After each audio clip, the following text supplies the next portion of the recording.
मैं फैसलाबाद से हूँ बेसिकली। मैंने पाकिस्तान से ही अपना बैचलर्स और मास्टर्स किया था, बोथ इन बायोटेक्नोलॉजी।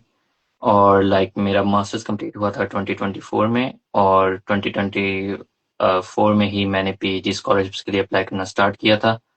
और मैंने इधर यूके, पहले मैं ऑस्ट्रेलिया ट्राई कर रहा था, फिर मैंने यूके में किया, और मैंने और भी यूरोपियन कंट्रीज में ट्राई किया था इंक्लूडिंग जर्मनी।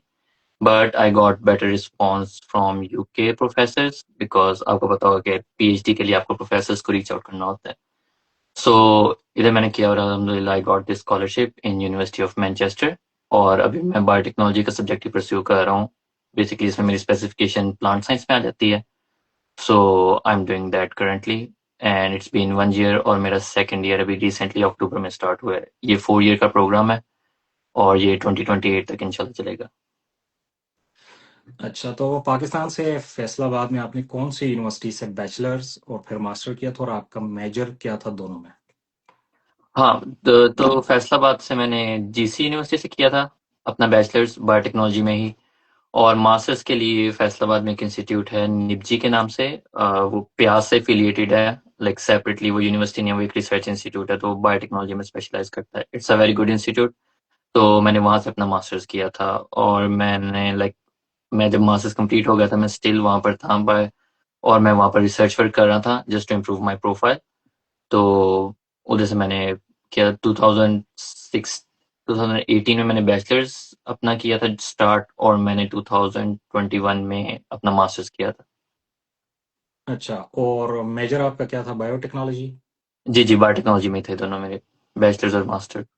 अच्छा, तो अब हमें ये बताएं कि आप अब किस यूनिवर्सिटी में हैं और किस सिटी में, किस कंट्री में हैं, और क्या आपका अभी भी मेजर बायोटेक्नोलॉजी है पीएचडी में रिसर्च वगैरह के लिए? जी जी, मैंने बायोटेक्नोलॉजी में कर रहा हूँ पीएचडी, और मुझे यहाँ पे मैं मैनचेस्टर में हूँ, यूके में। और यूनिवर्सिटी ऑफ मैनचेस्टर मेरी यूनिवर्सिटी है, which is a very good and decent university, and I'm very happy that I got the scholarship here. Funny enough कि मैं स्कॉलरशिप के लिए जब अप्लाई कर रहा था, तो मुझे कुछ लोअर रैंक यूनिवर्सिटी से भी रिजेक्शन आई थी। सो मुझे तब लगा था कि अगर लोअर रैंकिंग यूनिवर्सिटी आपको एक्सेप्ट नहीं करती, तो हायर वाली क्यों करेगी। But it's not always the case. So it has pretty good ranking, it has pretty good staff and research opportunities. तो इधर यूनिवर्सिटी ऑफ मैनचेस्टर में इधर हूँ मैं for one, it's been 1 year. ठीक है। अच्छा, अब हम अ, थोड़ा सा पीछे जाते हैं। हमें स्टेप बाय स्टेप गाइड करें कि जब एक स्टूडेंट हम्म मास्टर्स कर लेता है, उसकी बेसिक रिक्वायरमेंट्स क्या होती हैं कि वो पीएचडी के लिए अप्लाई करते हुए क्या सोचेगा, उसके सीजीपीए क्या होना चाहिए, और उसको कैसे स्टेप बाय स्टेप आगे जाना है, प्रोफेसर्स को कैसे अप्रोच करना है, या डायरेक्ट यूनिवर्सिटीज को कैसे अप्लाई करना है, और फिर हम आएंगे वीजा के ऊपर कि वो पीएचडी के बेस पे वीजा कैसे अप्लाई कर सकेंगे। हम्म। तो भाई ये ना डिपेंड करता है मोस्टली कंट्री पे, आप किस कंट्री में अप्लाई कर रहे हैं। तो अगर आप जिस तरह जर्मनी में अप्लाई करें, यूएसए में अप्लाई करें, मोस्ट केसेस में आपको ना अपने डॉक्यूमेंट्स वगैरह टेस्ट करवाने पड़ते हैं। जस्ट इन केस अगर आपको किसी कंट्री के लिए टेस्टेड डॉक्यूमेंट नहीं चाहिए, आई वुड एडवाइज स्टूडेंट्स कि जैसे वो अपना बैचलर्स मास्टर्स कर लें, वो अपनी डिग्री जरूर टेस्ट करवा लें, बिकॉज वो प्रोसेस थोड़ा लेंथी होता है पाकिस्तान में। ऑल्दो मेरी स्कॉलरशिप के लिए यूके में मुझे उस चीज़ की ज़रूरत नहीं थी, तो तब मैं नहीं करवाया, but I am planning to get them done soon, ताकि फ्यूचर में मुझे वो काम आ सकें। सो अच्छा, अगर कोई स्टूडेंट बैचलर्स कर अटेस्ट रहा है वो भी। सॉरी। जी, अटेस्टेशन का क्या प्रोसेस है? मतलब कित कौन कौन से डॉक्यूमेंट कहाँ कहाँ से अटेस्ट करने हैं? वैसे 3-4 डिपार्टमेंट से करने पड़ते हैं, लेकिन आप दोबारा एक्सप्लेन कर दें ताकि जिन जी लोगों जी। को प्रॉब्लम हो। हाँ जी, तो ये जो एफएससी के डॉक्यूमेंट्स, जो एफएससी की आपकी डिग्री और मैट्रिक की, वो आई थिंक ये एक बोर्ड ऑफ एजुकेशन का डिपार्टमेंट होता है, वो टेस्ट करता है आपकी डिग्रीज। मैंने इससे पर्सनली नहीं करवाई, लेकिन मेरे फ्रेंड्स वगैरह उन्होंने करवाई हैं, और मैंने इंशाल्लाह भी करवानी है। लेकिन मैंने पूछा था, तो आई think it will be helpful for students की अपनी वो मैट्रिक और एफएससी की करवा सकते हैं फ्रॉम बोर्ड ऑफिस। और जो है बाकी अपनी बैचलर्स की और मास्टर्स की, पहले आप अपनी यूनिवर्सिटी से टेस्ट करवाते हैं, फिर अपनी यूनिवर्सिटी की स्टैंप के बाद आप एचईसी से टेस्ट करवाते हैं। एचईसी से टेस्ट करवा लेते हैं। आई नो प्रोसेस काफी ज्यादा इसमें लंबा होता है, तो वो करवाना काफी नहीं होता। अगर आपने फॉरेन स्कॉलरशिप्स के लिए अप्लाई करना है, तो उसके लिए आपको मोफा से भी, जो मिनिस्ट्री ऑफ फॉरेन अफेयर्स है, उससे भी ये टेस्ट करवाने पड़ते हैं फॉर मोस्ट स्कॉलरशिप्स। ऑल्दो कुछ कंट्रीज में ये रिक्वायरमेंट नहीं है कि आप इन सब डिपार्टमेंट से अपने डॉक्यूमेंट से टेस्ट करवाएं। जिस तरह जब मैंने पीएचडी के लिए अप्लाई किया था, उन्होंने मेरे से मैट्रिक और एफएससी की डिग्री नहीं पूछी थी। जस्ट उन्हें रिसेंट 2 डिग्री चाहिए थी, बैचलर्स और masters, so that was enough. So कुछ कंट्रीज में, लेकिन शायद आज जब आप वीज़ा के लिए अप्लाई करें तब शायद आपको अप्लाई करना पड़ सके। सो आई वुड एडवाइस स्टूडेंट्स कि वो चाहे कि अगर उनका किसी कंट्री में उन्होंने अपनी रिसर्च की हुई है कि उन्होंने वहाँ पर जाना है और वहाँ पर ये प्रोसेस नहीं रिक्वायर्ड, वो फिर भी करवा लें, बिकॉज पीएचडी के बाद अगर आपने जॉब के लिए भी अप्लाई करना है, लेट्स से आपको इस कंट्री में जॉब नहीं मिली, आप किसी और कंट्री में जाना चाहते हैं, तो कहीं वो दोबारा से वो डॉक्यूमेंट्स ना मांग लें, तो अटेस्ट हुए हों, आपके पास पड़े हों, that is better for the students. अच्छा, तो ये जो आप अटेस्ट करवाते हैं इसकी टाइम लिमिट होती है या बस ये एक दफ़ा हो गया तो बस फिर हो गया? नहीं नहीं, टाइम लिमिट तो नहीं होती। मैंने काफ़ी स्टूडेंट्स देखे हैं जो कि अपनी ग्रेजुएशन के तकरीबन 5-6 साल बाद, इवन 10 साल बाद भी कुछ स्टूडेंट्स हैं जो कि अपनी लाइक मास्टर्स कंप्लीट करने के बाद में टेस्ट करवाते हैं, जब उन्हें बाद में पता चलता है कि जिस जगह पे वो इवन पाकिस्तान के अगर वो किसी जॉब के लिए अप्लाई करें, समटाइम्स कुछ लाइक इंटरनेशनल इंस्टीट्यूट्स होते हैं, कुछ अच्छी रेप्यूट के इंस्टीट्यूट्स होते हैं जो कि रिक्वायर करते हैं कि आप अटेस्टेड डिग्रीज हमारे पास लेके आएँ। तो फिर जब कोई बच्चा अगर कोई 5-10 साल बाद अगर कोई अपनी फील्ड चेंज करके कहीं और अप्लाई करना जा रहा हो, तो उन्हें जो है वो अपने डॉक्यूमेंट से टेस्ट करवाने पड़ते हैं। So it's not time limited, आप अपने किसी भी स्टेज पे करवा सकते हैं, I believe. It's just that कि सुनने में आया कि प्रोसेस काफ़ी लंबा होता है, लेकिन उसके लिए आई थिंक स्टूडेंट्स के लिए ये भी आसान है कि वो बाय पार्सल और बाय पोस्ट भी भेज सकते हैं एचईसी को और बोर्ड ऑफिस को, या इन पर्सन जाके भी करवा सकते हैं। तो like I don't know what's the exact process, but I am like more inclined towards sending it by post, because काफ़ी स्टूडेंट्स ने बताया कि पोस्ट के थ्रू इजीली हो जाते हैं, ज़्यादा मुश्किल नहीं आती। कुछ लोग ज़्यादा कंसर्न होते हैं कि शायद बाय पोस्ट स्पेस हो जाएगा डॉक्यूमेंट या ज़्यादा टाइम लेगा। सो इट रियली डिपेंड्स कि लाइक किस तरह का चल रहा है। डिपेंड करता है कौन से सीजन में भी आप करवा रहे हैं। जिस तरह लाइक सितंबर में मोस्टली यूनिवर्सिटी से स्टूडेंट्स ग्रेजुएट होते हैं, तो सितंबर अक्टूबर नवंबर में रश थोड़ा ज़्यादा होता है। तो अगर स्टूडेंट्स अगर लाइक लेट्स से फरवरी मार्च इस टाइम के अराउंड करवाएं, तो आई थिंक थोड़ा आपका प्रोसेस ज़्यादा क्विकर हो सकता है। ठीक है। अच्छा, आप बता रहे थे कि डिग्रीज़ अटेस्ट हो गई, उसके बाद पीएचडी के लिए आपने कैसे अप्रोच करना है? जी जी। तो तो अगर आपने अपने डॉक्यूमेंट्स वगैरह कंप्लीट कर लें, अच्छा ये भी इधर मैं बताता चलूँ कि काफ़ी स्टूडेंट्स को ना कन्फ्यूजन होती है। मेरे पास काफ़ी स्टूडेंट्स के मैसेजेस आते हैं कि मैंने आइल्स नहीं किया हुआ, मेरे पास इंग्लिश लैंग्वेज सर्टिफिकेट नहीं है, तो मैं स्कॉलरशिप के लिए इसलिए अप्लाई नहीं कर रहा, तो पहले मैं आइल्स करूंगा फिर जाके मैं स्कॉलरशिप के लिए अप्लाई करूंगा। This is not true. ये भी डिपेंड करता है कि आप किस कंट्री में अप्लाई करें। जिस समय मैं जर्मनी में जब अप्लाई कर रहा था, तो उनकी कुछ स्कॉलरशिप हैं, जिस तरह की डार्ट स्कॉलरशिप है, कॉमनवेल्थ स्कॉलरशिप है, फुल ब्राइट स्कॉलरशिप्स हैं, कुछ इस तरह की स्कॉलरशिप्स हैं जिन्हें पहले से ये रिक्वायर्ड होता है कि आप अपना इंग्लिश लैंग्वेज सर्टिफिकेट या आइल्स वगैरह सबमिट करवाएं।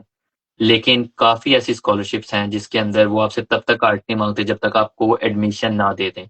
एडमिशन देने के बाद वो आपको एक कंडीशन अप्लाई करते हैं कि आप इस कंडीशन के तहत आपको बाद में आर्ट सबमिट करवाना होगा अगर आपका एडमिशन हो जाता है। तो वो आपको उसका टाइम भी देते हैं, आपके पास 1 से 2 महीने होते हैं, आप उसमें प्रिपरेशन भी कर सकते हैं, आप अप्लाई भी कर सकते हैं। सो आई वुड टेल स्टूडेंट्स के लाइक वो ज़रूर यूनिवर्सिटी की वेबसाइट्स वगैरह पे रिक्वायरमेंट चेक करें कि क्या वो उसके बगैर कर सकते हैं या नहीं। तो लाइक ये तो थी चीज़ लाइक जो स्टूडेंट्स को रोकती है, लेकिन जिन स्टूडेंट्स के पास लाइक ये मोटिवेशन है कि उन्हें अप्लाई करना ही करना है, तो पीएचडी स्कॉलरशिप में मैंने इस पे वीडियो भी बनाई थी। डिपेंड करता है कि कौन सी स्कॉलरशिप है, लाइक बहुत तरह की स्कॉलरशिप्स होती हैं, उनकी बहुत डिफरेंट रिक्वायरमेंट्स होती हैं। वैसे पीएचडी जो है वो दो कैटेगरीज में आती हैं। एक होती है जिसके अंदर एक प्रोफेसर ने या किसी, बिकॉज मोस्टली आप किसी प्रोफेसर के साथ काम कर रहे होते हो, वो आपका मेंटर होता है, वो आपका इंस्ट्रक्टर होता है, वो आपको सब कुछ गाइड कर रहा होता है। तो कुछ स्कॉलरशिप्स में एक फंडिंग सोर्स अवेलेबल होता है। लाइक लेट्स से मैं एग्जांपल देता हूँ, काफी स्टूडेंट्स को डार्ट का पता होगा, कॉमनवेल्थ का, इरास्मस का पता होगा और फुल ब्राइट का पता होगा, बिकॉज ये जनरल स्कॉलरशिप्स हैं। इनके पास कोई गवर्नमेंट बॉडी जो है ना वो फंड्स वगैरह रिजर्व कर देती है, और उस फंड में से ना आपकी पीएचडी जो है वो फंड हो रही होती है। लेकिन उस फंड को लेने के लिए आपको यूनिवर्सिटी में एडमिशन चाहिए, प्रोफेसर से अप्रूवल चाहिए, और आपको इंटरव्यू में सक्सीड होना चाहिए। तो वो अचीव करने के लिए, वो अगर आप उस सब से गुजरे हैं, उसके लिए फिर आप उस पोर्टल जो होता है, एक जो जो स्कॉलरशिप बॉडी होता है उसका एक सेपरेट पोर्टल होता है, यूनिवर्सिटी का अपना पोर्टल होता है, प्रोफेसर से अपने अलग अप्रूवल लेने होते हैं। थोड़ा सा लंबा प्रोसेस होता है, लेकिन इन तरह की स्कॉलरशिप्स के बेनिफिट्स ये हैं कि इसमें आपके स्कॉलरशिप्स फुली फंडेड होते हैं। जो दूसरी कैटेगरी है उसमें एक प्रोजेक्ट, जिस तरह अगर आपने किसी प्रोफेसर के पास काम करना है, उस प्रोफेसर ने किसी और फंडिंग सोर्स से, लाइक उसकी अपनी कंट्री में कोई साइंटिफिक बॉडी है, कोई रिसर्च ऑर्गेनाइजेशन है, उसके पास वहां से फंडिंग सोर्स अवेलेबल है, और वो एक स्टूडेंट को फंड कर सकता है पीएचडी के लिए। तो फिर आप प्रोफेसर के पास जाके अप्लाई करते हैं। प्रोफेसर के पास पूरा एक प्लान होता है कि हम ये वाला एक्सपेरिमेंट करेंगे, पहले हम इस चीज़ पे रिसर्च करेंगे, फिर हम इस स्टेज पे जाएंगे। तो सारा प्लान होता है, तो उसके लिए आपको ज़्यादा सर्च नहीं करनी पड़ती, लेकिन आपको प्रोफेसर को इम्प्रेस करना पड़ता है। तो उसके लिए आप प्रोफेसर को पहले ईमेल के थ्रू रीच आउट करते हैं। अगर वो आपको लाइक इम्प्रेस हो आपकी प्रोफाइल वगैरह से, देन वो आपको कॉन्टेक्ट बैक करेगा और आपको टोटल डिटेल भी बताएगा। सो ये दो कैटेगरीज होती हैं, एक प्रोजेक्ट स्पेसिफिक और जनरल स्कॉलरशिप। अब बात ये कि एक स्टूडेंट कैसे अप्लाई करे और कैसे स्टार्ट करे, जिस तरह लाइक उसके पास डॉक्यूमेंट्स टेस्टेड हैं और वो मोटिवेटेड है कि अप्लाई करें। I think like this is different with me. I know a lot of like people जो कि फटाफट पुश करना करते हैं, स्टार्ट करते हैं स्टूडेंट्स को कि आप फटाफट अप्लाई करो स्कॉलरशिप के लिए, नहीं तो टाइम गुजर जाएगा, ये हो जाएगा, वो हो जाएगा। पीएचडी मैं अक्सर स्टूडेंट्स को बताता हूँ is not just an other degree, it's not like bachelors और मास्टर्स। ये टोटली डिफरेंट है। ये like eight the same time degree भी है और एट द सेम टाइम एक एम्प्लॉयमेंट भी है। तो आप दोनों काम कर रहे हो साइड बाय साइड। अब क्योंकि ये इसके अंदर एक एम्प्लॉयमेंट का भी एस्पेक्ट है कि आप एम्प्लॉयड हो यूनिवर्सिटी के पास, किसी प्रोफेसर के पास, आपको मोस्टली स्कॉलरशिप में स्टाइपेंड भी मिल रहा होता है और आपके लाइक तो डिफरेंट एक्सपेंसेस होते हैं, लैब वगैरह के जो कि कवर्ड होते हैं। तो उस तरह के सिनेरियो में आपको अच्छे से सोच लेना चाहिए कि पीएचडी क्या एक वाकई वो चीज़ है जो आप करना चाहते हैं। तो मैं स्टूडेंट्स को वाकई ये कहता होता हूँ, जब कोई मेरे पास अप्रोच करता है तो मैं उससे कहता हूँ कि क्या आप वाकई पीएचडी करना चाहते हो, बजाय उसके कि ये बताने के कि हाँ ये स्कॉलरशिप है, ये स्कॉलरशिप है, इसमें अप्लाई कर लो। तो उन्हें अपना एक माइंड बनाना चाहिए कि क्योंकि इसमें भाई क्योंकि कि ना काफ़ी रिस्ट्रिक्शंस वगैरह भी आ रही होती हैं आपके ना through out the path. Like आपके एक्सपेरिमेंट्स काम नहीं कर सकते, आपकी रिसर्च डाउन जा रही होती है, बजाय आप जाने के जो आप चीज़ प्रूव करना चाह रहे हो अपनी स्टडी के थ्रू, वो उल्टा डिसअप्रूव हो रही होती है। लाइक उसके अगेंस्ट आपको एविडेंस मिल रहे होते हैं। तो इस तरह के काफ़ी पीएचडी स्टूडेंट्स भी बताते हैं कि वो काफ़ी तंग है अपनी पीएचडी वगैरह से। इसका मतलब ये नहीं कि वो पीएचडी करके रिग्रेट कर रहे हैं, इट्स जस्ट दैट कि वो उस प्रेशर को संभाल नहीं पा रहे जो कि उन्होंने एक्सपेक्ट नहीं किया था कि उनके ऊपर पड़ेगा पीएचडी ज्वाइन करने के बाद। तो ये मैं ज़रूर स्टूडेंट्स को कहता हूँ कि वो ज़रूर सोच लें कि उनके आगे कैरियर गोल्स क्या हैं, क्या वो आगे जाके लाइक किस तरह की जॉब करना चाहते हैं, किस तरह की मार्केट में जाना चाहते हैं, पहले वो सोचें। फिर वो स्टार्ट करें स्कॉलरशिप डाटाबेस के थ्रू सर्च करने के लिए। मैंने अपनी प्रोफाइल पे और लाइक मैं वैसे ही बताता हूँ स्टूडेंट्स को कि pH find a PhD dot com, PhD scanner dot com, बहुत तरह की वेबसाइट है जहाँ पर पीएचडी पूरी लिस्ट होती हैं। आप सिंपली वहां जाके उनके इंस्ट्रक्शंस होते हैं, एलिजिबिलिटी रिक्वायरमेंट्स होती हैं कि किस प्रोसेस आपने सबसे पहले क्या करना है, प्रोफेसर के लिए प्रोफेसर की अप्रूवल चाहिए या नहीं चाहिए, इंटरव्यू की स्टेज पे जाके होगा, आपको कौन सा डॉक्यूमेंट चाहिए या नहीं चाहिए। तो वो उधर पूरा लिस्ट होता है, तो वो उस पोर्टल्स के थ्रू जा सकते हैं। सो this is like the basic general process. ठीक है। अब वैसे तो जनरली आपने जैसे बताया कि पीएचडी जस्ट एक अदर डिग्री नहीं है, it's proper something that you have to think about because it hmm, needs a lot of attention and lot of energy to do it. Problem ये है कि पाकिस्तान से पीएचडी, मास्टर या bachelors, these terms, ये इसको use किया जाता है टू डू इमिग्रेशन। ठीक है। हम्म, दिस जी दिस जी। Is the basic idea. और मोस्टली हमें क्वेश्चन भी यही आते हैं कि हम पाकिस्तान से बाहर मूव होना चाहते हैं और द इजीएस्ट वे इज कि अगर हम्म, आपकी उम्र 20-22 साल 25 साल है तो आपने बैचलर्स करके आपने निकल जाना है। इवन हम्म, जैसे स्टाइपेंडियम हंगेरिकम आई हुई है, आप कोई जी जी। स्कॉलरशिप लेकर निकल जाओ और फिर आप वहाँ 5-6 साल रहो, अपना पीआर हो जाए, पासपोर्ट मिल जाए, बस उधर सेट हो जाओ। The hmm, main idea of education in Pakistan, जो बाहर अब्रॉड पढ़ते हैं वो इसलिए नहीं पढ़ते कि कोई, मेजोरिटी की बात करूं, जाहिर है देर आर एक्सेप्शन जो जी कि जी। ऑक्सफोर्ड भी जाते हैं, हार्वर्ड भी जाते हैं, प्रिंसटन भी हम्म, जाते हैं, हम्म, लेकिन मेजोरिटी लोग ये हैं कि वो चाहते हैं किसी तरह हम एक डिग्री सिक्योर करके पाकिस्तान से बाहर निकल जाएं, क्योंकि हम्म, आपको पता ही है कि 17 से 18 लाख लोग हर साल पाकिस्तान से जा रहे हैं फॉर हम्म, इमिग्रेशन। सो जी जी। इन दैट कॉन्टेक्स्ट आप बताएं कि अब जैसे आपने बताया कि PhD is a very tough job, तो क्या हम्म, जब एक बंदा पीएचडी के लिए ये सारी चीजें पूरी करता है, जैसे वो सबसे पहले ये बताएं कि वो अपना कोर्स कैसे सेलेक्ट करे, लेट से उसके हम्म, पास मास्टर्स में या एमफिल में क्या कोई रिसर्च होनी चाहिए, क्योंकि अक्सर लोग जी। एमफिल में पाकिस्तान में रिसर्च करते हैं 1 साल की। हम्म, तो जी जी। क्या उसके लिए आपके जो आर्टिकल्स हैं या जो रिसर्च वो पब्लिश होनी चाहिए, वो हम्म, किस जर्नल में पब्लिश होनी चाहिए वो बता दें, और उसका जी। कितना इम्पैक्ट होता है जब आप let's say you are approaching a professor, तो आप उसको जब ईमेल करते हो उसमें जब आप अपना बताते हो कि मैंने ये रिसर्च की हुई है, how hmm, does that impact. और फिर आपको पीएचडी का सब्जेक्ट कैसे चूज करना है, लेट्स से एक बंदा है जिसने साइकोलॉजी की हुई है, तो क्या वो पीएचडी में कोई और सब्जेक्ट चूज कर सकता है या नहीं? पहले हम इससे स्टार्ट करते हैं फिर इमिग्रेशन वाले क्वेश्चन पे आते हम्म। अच्छा जी, तो लाइक स्टार्ट करके पीएचडी डिफरेंट सब्जेक्ट में की जा सकती है, पॉसिबल है, लेकिन इतना वाइड कॉन्टेक्स्ट में नहीं, क्योंकि जैसे लाइक अगर मैं एग्जांपल दूं कि एक स्टूडेंट है जिसने बायोलॉजी में अपना मास्टर्स किया, मास्टर्स बायोलॉजी में बहुत तरह के सब्जेक्ट्स में होता है, फार्मास्यूटिकल मेडिसिन में होता है, बायोकेमिस्ट्री में होता है, बायोटेक्नोलॉजी में होता है, और इस तरह के लाइक एनिमल साइंसेज हो गई, बॉटनी में होता है, ये सारे बायोलॉजी के सब्जेक्ट के अंदर आ रहे हैं। तो अगर आपने किसी इनमें से किसी सब्जेक्ट में मास्टर्स किया है, तो मोर और लेस जो आप टेक्निक्स इसमें आपने रिसर्च वर्क में आपने सीखी हैं, वो ही किसी और सब्जेक्ट के अंदर भी यूज हो रही होंगी। तो अगर आप टेक्निक्स के बेस पे अपने प्रोफेसर को अप्रोच करते हैं कि मैंने मास्टर्स तो किया था लाइक बॉटनी में, लेकिन उसमें मैंने जो लैब वगैरह में टेक्निक्स वगैरह प्रैक्टिस की थी, वही आपकी लैब एनिमल साइंस के प्रोजेक्ट्स के अंदर भी इस्तेमाल कर रही है। तो अगर प्रोफेसर को ये कॉन्फिडेंस हो आपके अंदर, या फिर इंटरव्यू कमेटी को हो कि आप ऐसे हैं कि आपने ऑल दो डिफरेंट कोर्स स्टडी किया था, लेकिन आप दोबारा से अपने आप को सिखा सकते हैं कॉन्सेप्ट वाइज और लाइक सेम टेक्निक्स यूज करके, तो मोस्ट ऑफ द केसेस में वो अलाउ कर देते हैं। और इस तरह के एग्जांपल भी हमें हमारे प्रोफेसर बताया करते थे मास्टर्स के टाइम पे, कि कुछ स्टूडेंट्स थे जिन्होंने अपना लाइक ह्यूमन बायोलॉजी में अपना मास्टर्स, अपनी पीएचडी स्टार्ट की थी, और बाद में उन्हें शिफ्ट कर ली थी लाइक प्लांट साइंसेज में, एग्रीकल्चर साइंस में, क्योंकि उसमें जॉब्स ज्यादा थी। और it's not always the case, मैं जस्ट एग्जांपल दे रहा हूँ, लेकिन पॉसिबल है डिपेंडिंग कि अगर आप उसी सब्जेक्ट की हायरार्की के अंदर आ रहे हैं। जिस तरह किसी ने फिजिक्स की है, स्पेस फिजिक्स में की है, लेकिन वो मैकेनिकल इंजीनियरिंग वाली साइड पे जाना चाहता है, ऑल द फिजिक्स के कॉन्सेप्ट फार्मूलाज वो सारी टेक्निक्स वगैरह मोर और लेस सेम होती हैं। तो अगर आप उन्हें ये बता सको इंटरव्यू कमेटी को या प्रोफेसर को कि आप इस ट्रांजिशन के लिए तैयार हो और आप कर सकते हो, तो इट इज पॉसिबल कि आप पीएचडी डिफरेंट सब्जेक्ट में कर सकते हैं। लेकिन ज्यादा प्रेफरेबल ये है कि आपने जिस सब्जेक्ट में किया है आप उसमें कंटिन्यू करें, बिकॉज उसमें ये एक आपको ज्यादा ऑथेंटिसिटी देती है ये चीज कि आप सेम सब्जेक्ट में जा रहे हो, आपको ये पता है कि आप किस डायरेक्शन में जा रहे हो। ये नहीं कि आप इधर से जंप कर रहे हो, बैचलर किसी और में किया था, मास्टर किसी और में, पीएचडी किसी और में। लेकिन अगर लेट्स से आपने कोई डिसीजन उस टाइम पे ले लिया पाकिस्तान में, क्योंकि हमारे पास इतनी गाइडेंस नहीं होती, तो लेट्स से अगर आपने किसी सब्जेक्ट में कर ली, लेकिन आपको बाद में पता चलता है कि no this subject is not better, वो वाला ज्यादा बेहतर है, तो आप इस तरह की अप्रोच यूज कर सकते हो प्रोफेसर के साथ या इंटरव्यू कमेटी के साथ, और वो यूजुअल केसेस में एक्सेप्ट कर भी लेते होते हैं इस तरह की चीज। और सेकेंडली आपने क्वेश्चन कौन सा पूछा था, मुझे भूल गया।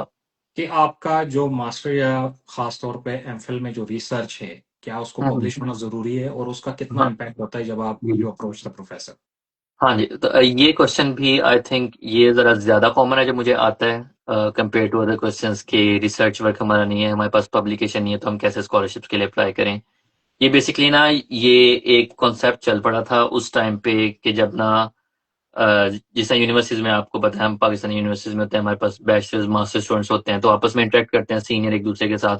लेट्स से किसी एक सीनियर ने ना प्रोफेसर के साथ वर्क करना स्टार्ट कर लिया, उनकी कुछ फाइंडिंग्स वगैरह आई, उन्होंने पब्लिकेशन कर दी। अब जो उस क्लास के बाकी स्टूडेंट्स होते हैं उनमें ना ये कॉन्सेप्ट आता है कि नहीं नहीं, इसकी पब्लिकेशन आ गई है, मेरे पास भी होनी चाहिए, नहीं तो ये कहीं ज्यादा आगे ना निकल जाए मेरे से। वो थोड़ी सी हमारे अंदर मेंटालिटी भी इस तरह की होती है कि लाइक हमारा सेम पीयर या फिर लाइक क्लास फेलो गया नजर आगे जा रहा है, तो हम भी ना सॉर्ट ऑफ उस तरह की चीजें कॉपी करें। फिर वो जाते हैं दूसरे प्रोफेसर के पास कि हमें भी पब्लिकेशन करनी है। अब आई थिंक पाकिस्तान में ना एक कुछ सिस्टम स्टार्ट हुआ था कि कुछ प्रोफेसर ने यूनिवर्सिटी ने स्टार्ट किया था कि वो प्रोफेसर को प्रमोशन दे रही थी बेस्ड ऑन कि उनकी कितनी पब्लिकेशन है, कितनी साइटेशन है, रेफरेंसेज हैं। तो कुछ जो यंग प्रोफेसर जो न्यूली आए थे, उन्होंने कहा कि चलो हम भी पब्लिश करते हैं, हमारे जरा रैंक ज्यादा हो जाएगा, हमारी प्रोफाइल बेहतर हो जाएगी। लेकिन उनके पास इतना टाइम नहीं था, उनके पास लेक्चर्स होते हैं, उनके लैब में काम होता है, उनकी अपनी फैमिली लाइफ होती है, तो वो इतना टाइम नहीं स्पेंड कर सके पब्लिकेशन करें। फिर वो देखते हैं कोई उन्हें मिल जाए पब्लिकेशन करें, फिर उनके पास एक लाइक सामने एक पड़ा हुआ है बैचलर स्टूडेंट्स, मास्टर स्टूडेंट्स, जिसने रट लगाई हुई है कि मैंने पब्लिकेशन करनी करनी है। तो वो उन्हें रिव्यू आर्टिकल जिस तरह के ना छोटे माइनर आर्टिकल्स देते हैं कि आप इस पे लिख लो और मैं आपका पब्लिश करवा दूंगा। और इस तरह स्टूडेंट्स ने फिर बहुत ज्यादा ट्रेंड शुरू कर दिया ये पब्लिकेशन करने का, और फिर ये लाइक बहुत ज्यादा चीज नोन हो गई कि अगर आपकी पब्लिकेशन नहीं होगी तो आप फंस जाओगे या आपकी स्कॉलरशिप नहीं होगी। This is totally baseless, because जब मैंने स्कॉलरशिप में अप्लाई किया था मेरे पास दो पब्लिकेशन थी, जो कि मैंने अपने ऑथेंटिक रिसर्च की जो थी ना सीनियर्स के साथ मिलकर किया था, वो मैंने पब्लिश की थी। लेकिन किसी प्रोफेसर ने मेरे से ईमेल में या फिर वीडियो कॉल पे या किसी इंटरव्यू कमेटी ने कभी मेरे से पब्लिकेशन के बारे में नहीं पूछा कि आपकी कोई है या नहीं, ना ही मैंने ये बात उन्हें मेंशन की, क्योंकि मैंने ये चीज़ एज अ रिजर्व रखी हुई थी कि अगर मेरे से पूछेंगे मैंने बता दूंगा कि हाँ मेरी इस सब्जेक्ट में है। लेकिन ये मुझे क्वेश्चन कहीं नहीं आया। ऑल्दो मुझे पता है कुछ यूनिवर्सिटीज हैं, कुछ प्रोफेसर हैं जो कि इंसिस्ट करते हैं कि आप अपनी पब्लिकेशन सामने लेके आएं, वो इस तरह से आता है कॉन्सेप्ट कि लेट्स से अगर आप बहुत बड़े बड़े क्लेम्स कर रहे हैं कि आपने इस चीज पे रिसर्च की, लेट्स से आपने अपने ईमेल में किया कि ना मैंने किसी कैंसर का ना क्योर अपनी लैब में ना फाइंड कर लिया है। ऑब्वियसली अब जो आगे आपके प्रोफेसर बैठा हुआ है उसे ये चीज थोड़ी सी ना लगेगी कि लाइक ये बहुत लाइक ना ज्यादा हो रहा है, तो आप कोई इस चीज का प्रूफ दो। तो वो प्रूफ होता है पब्लिकेशन की फॉर्म में कि अगर आपने कोई ऑथेंटिक वर्क किया है तो वो पब्लिकेशन उस चीज को जस्टिफाई कर रही होती है। लेकिन मोस्ट ऑफ द केसेस में जो अब मैं क्योंकि अब यहाँ पर आया हूँ, मैं एक साल यहाँ पर हूँ, मेरा डिफरेंट प्रोफेसर के साथ इंटरेक्शन भी रहा है, मैं थोड़ी सी टीचिंग असिस्टेंट की भी जॉब की है यूनिवर्सिटी में। तो मुझे पता चला कि यहाँ के जो स्टूडेंट्स हैं bachelors masters, they are less anxious, और वो उन्हें कोई टेंशन नहीं है पब्लिकेशन करने की, ना उन पे कोई प्रेशर है कि आप पब्लिकेशन करो, बिकॉज उनका प्रोफेसर उन पे वो दबाव नहीं डाल रहा। वो बिकॉज यहाँ पर प्रेफर किया जाता है क्वालिटी ओवर क्वांटिटी। और ये इस तरह की रिपोर्ट कुछ साल पहले भी आई थी कि हमारे साउथ एशियन रीजन से, India, Pakistan, Bangladesh, even China के रीजन से पब्लिकेशन बहुत ज्यादा हाई अमाउंट में आ रही हैं, और काफी सारी पब्लिकेशन जो हैं जो कि लेम क्लेम्स कर रही हैं, इस तरह की रिसर्च आगे लेके आ रही हैं जो कि लाइक फॉलो नहीं करती एक्चुअल स्टैंडर्ड्स के साथ। तो उस वक्त ना उन्होंने लाइक इस चीज को फिल्टर आउट करना करना शुरू किया था वेस्टर्न यूनिवर्सिटी और वेस्टर्न प्रोफेसर ने, कि अगर कोई बंदा पाकिस्तान या उस रीजन से कोई पब्लिकेशन लेके आ रहा है तो मुझे इसे डबल चेक करना पड़ेगा कि लाइक ये वाकई ऑथेंटिक है या नहीं, क्योंकि बहुत उन्होंने क्वांटिटी को ज्यादा प्रेफर करना शुरू कर दिया था ओवर क्वालिटी। तो थिंग इज के मोस्ट ऑफ द स्टूडेंट जो हैं प्रोफेसर यहाँ पे, वो इवन एक्सपेक्ट भी नहीं कर रहे होते कि आप उनके सामने एक पब्लिकेशन ला के रखें कि ये मेरी पब्लिकेशन है, ये मैंने किया था। अनलेस अगर आपने अपना कोई क्लेम इस तरह किया हो कि मैंने इस चीज में रिसर्च की थी और मेरे बहुत अच्छे रिजल्ट्स आए थे, तब नेचुरली प्रोफेसर या फिर इंटरव्यू कमेटी आपसे पूछेगा कि आप उस चीज का प्रूफ दें, वो आपको पब्लिकेशन की फॉर्म में देना होगा। इफ नॉट, आप उनसे कह सकते हैं कि नहीं वो लाइक एक्चुअली अगर आप रिसर्च वर्क कर रहे हैं, आप उन्हें कह सकते हैं कि मैं भी थोड़ा सा इस चीज पे वेट कर रहा हूँ। So the bottom line is कि it's not important, it's not necessary. लेकिन अगर पास ऑथेंटिक जेन्युइन पब्लिकेशन जो कि आपने एक्चुअल वर्क के साथ की है, इट्स गुड, आप कर सकते हैं। लेकिन अगर नहीं है, आप तब भी पीएचडी स्कॉलरशिप के लिए अप्लाई कर सकते हैं। Okay, so the next question is के लेट्स से एक बंदा है जो कह रहा है कि अब मैंने एमफिल कर दिया है, मेरी डिग्रीज भी अटेस्टेड हैं, I am ready for scholarship, right? So hmm, उसको, और वो कंट्री भी सिलेक्ट कर लेता है। लेट्स से वो कहता है मैंने यूके में करना है, जैसे आपने यूके में अप्लाई किया था, क्योंकि आप ऑलरेडी मैनचेस्टर यूनिवर्सिटीज में हो, तो हम ज्यादा फोकस यूके पे करेंगे। जी जी। अब वो बंदा कैसे उस स्टेप से आगे जाएगा? उसकी पब्लिकेशन भी है, सारा कुछ अथेंटिक है। अब वो हाँ पहले तो वो डॉक्यूमेंट्स बताएं, जैसे लेटर ऑफ रिकमेंडेशन हो गया, सुपरवाइजर का लेटर हो गया, ये कुछ डॉक्यूमेंट्स उसको रिक्वायर्ड है। And the next step is कि वो यूके में कौन सी कैसी यूनिवर्सिटी कैसे फाइंड करेगा जहां पर उसको स्कॉलरशिप बेस पर पीएचडी हो जाती है। तो जी जी। इस दो दो क्वेश्चन है आपके। अच्छा जी। तो ये ना लाइक अगेन इवन यूके में भी ना डिपेंड करता है कि आप किस तरह की स्कॉलरशिप के लिए अप्लाई करें। कुछ स्कॉलरशिप्स जनरल होती हैं, जिस तरह मैंने कॉमनवेल्थ की बात की जो कि काफी फेमस है, काफी स्टूडेंट्स हर साल उसमें अप्लाई करते हैं। लेकिन ऐसी स्कॉलरशिप्स भी हैं जो कि काफी सारे पाकिस्तान स्टूडेंट्स को नहीं पता यहाँ पर अवेलेबल है, और वो हर साल मिस आउट कर देते हैं। मैंने ये चीज स्टार्ट की थी, इसीलिए मैंने अपना पेज स्टार्ट किया था कि मैं स्टूडेंट्स को बता सकूं कि और भी स्कॉलरशिप हैं और आप उनमें अप्लाई कर सकते हो। तो लाइक इधर कुछ स्कॉलरशिप्स हैं लाइक कॉमनवेल्थ के अलावा, जिस यूनिवर्सिटी में लेट्स से अगर आपको कोई यूनिवर्सिटी पसंद है जहाँ पर आपकी रिसर्च के लाइक काम हो रहा है, लेट्स से मैं कहता हूँ इंपीरियल कॉलेज है, मैनचेस्टर यूनिवर्सिटी है, यूनिवर्सिटी ऑफ ऑक्सफोर्ड है। अगर स्टूडेंट्स उस यूनिवर्सिटी की वेबसाइट पे जाएं, वहां पर प्रॉपर उनके सेक्शंस बने होते हैं, स्कॉलरशिप्स, मास्टर्स के लिए स्कॉलरशिप, पीएचडी के लिए स्कॉलरशिप्स। तो वो अगर उस सेक्शन में जाएं तो वहां पर यूनिवर्सिटी बेस्ड स्कॉलरशिप्स होती हैं। लाइक हर साल जो यूनिवर्सिटी, जो स्टूडेंट्स की फीस होती है या फिर यूनिवर्सिटी का जो अपना प्रॉफिट होता है, उसमें से वो कुछ फंडिंग रिजर्व करते हैं कि वो पीएचडी स्कॉलरशिप्स भी उसमें सपोर्ट कर सकें। तो इस तरह की बहुत सारी यूनिवर्सिटीज हैं जो कि स्कॉलरशिप देते हैं। जिस तरह मुझे याद है, मैंने इंपीरियल कॉलेज लंदन, जो कि I think number 3 number 4 top 5 universities में आता है दुनिया की, वो ऑफर करते हैं प्रेसिडेंट स्कॉलरशिप फॉर पीएचडी। वो साल में 3 दफा ओपन होती हैं। आई थिंक नेक्स्ट वन जो होगी वो ओपन होगी जनवरी में, और या फिर फरवरी में, उसके बाद मार्च में भी ओपन होगी। तो इस तरह की, जिस तरह की जनरल स्कॉलरशिप, जिस तरह मैंने पहले भी बात की कि उसके लिए आपको पहले प्रोफेसर को रीच आउट करना पड़ता है, बिकॉज उसमें आपको कोई प्रोजेक्ट डिसाइड नहीं होता कि आप किस चीज पे काम करने जा रहे हो।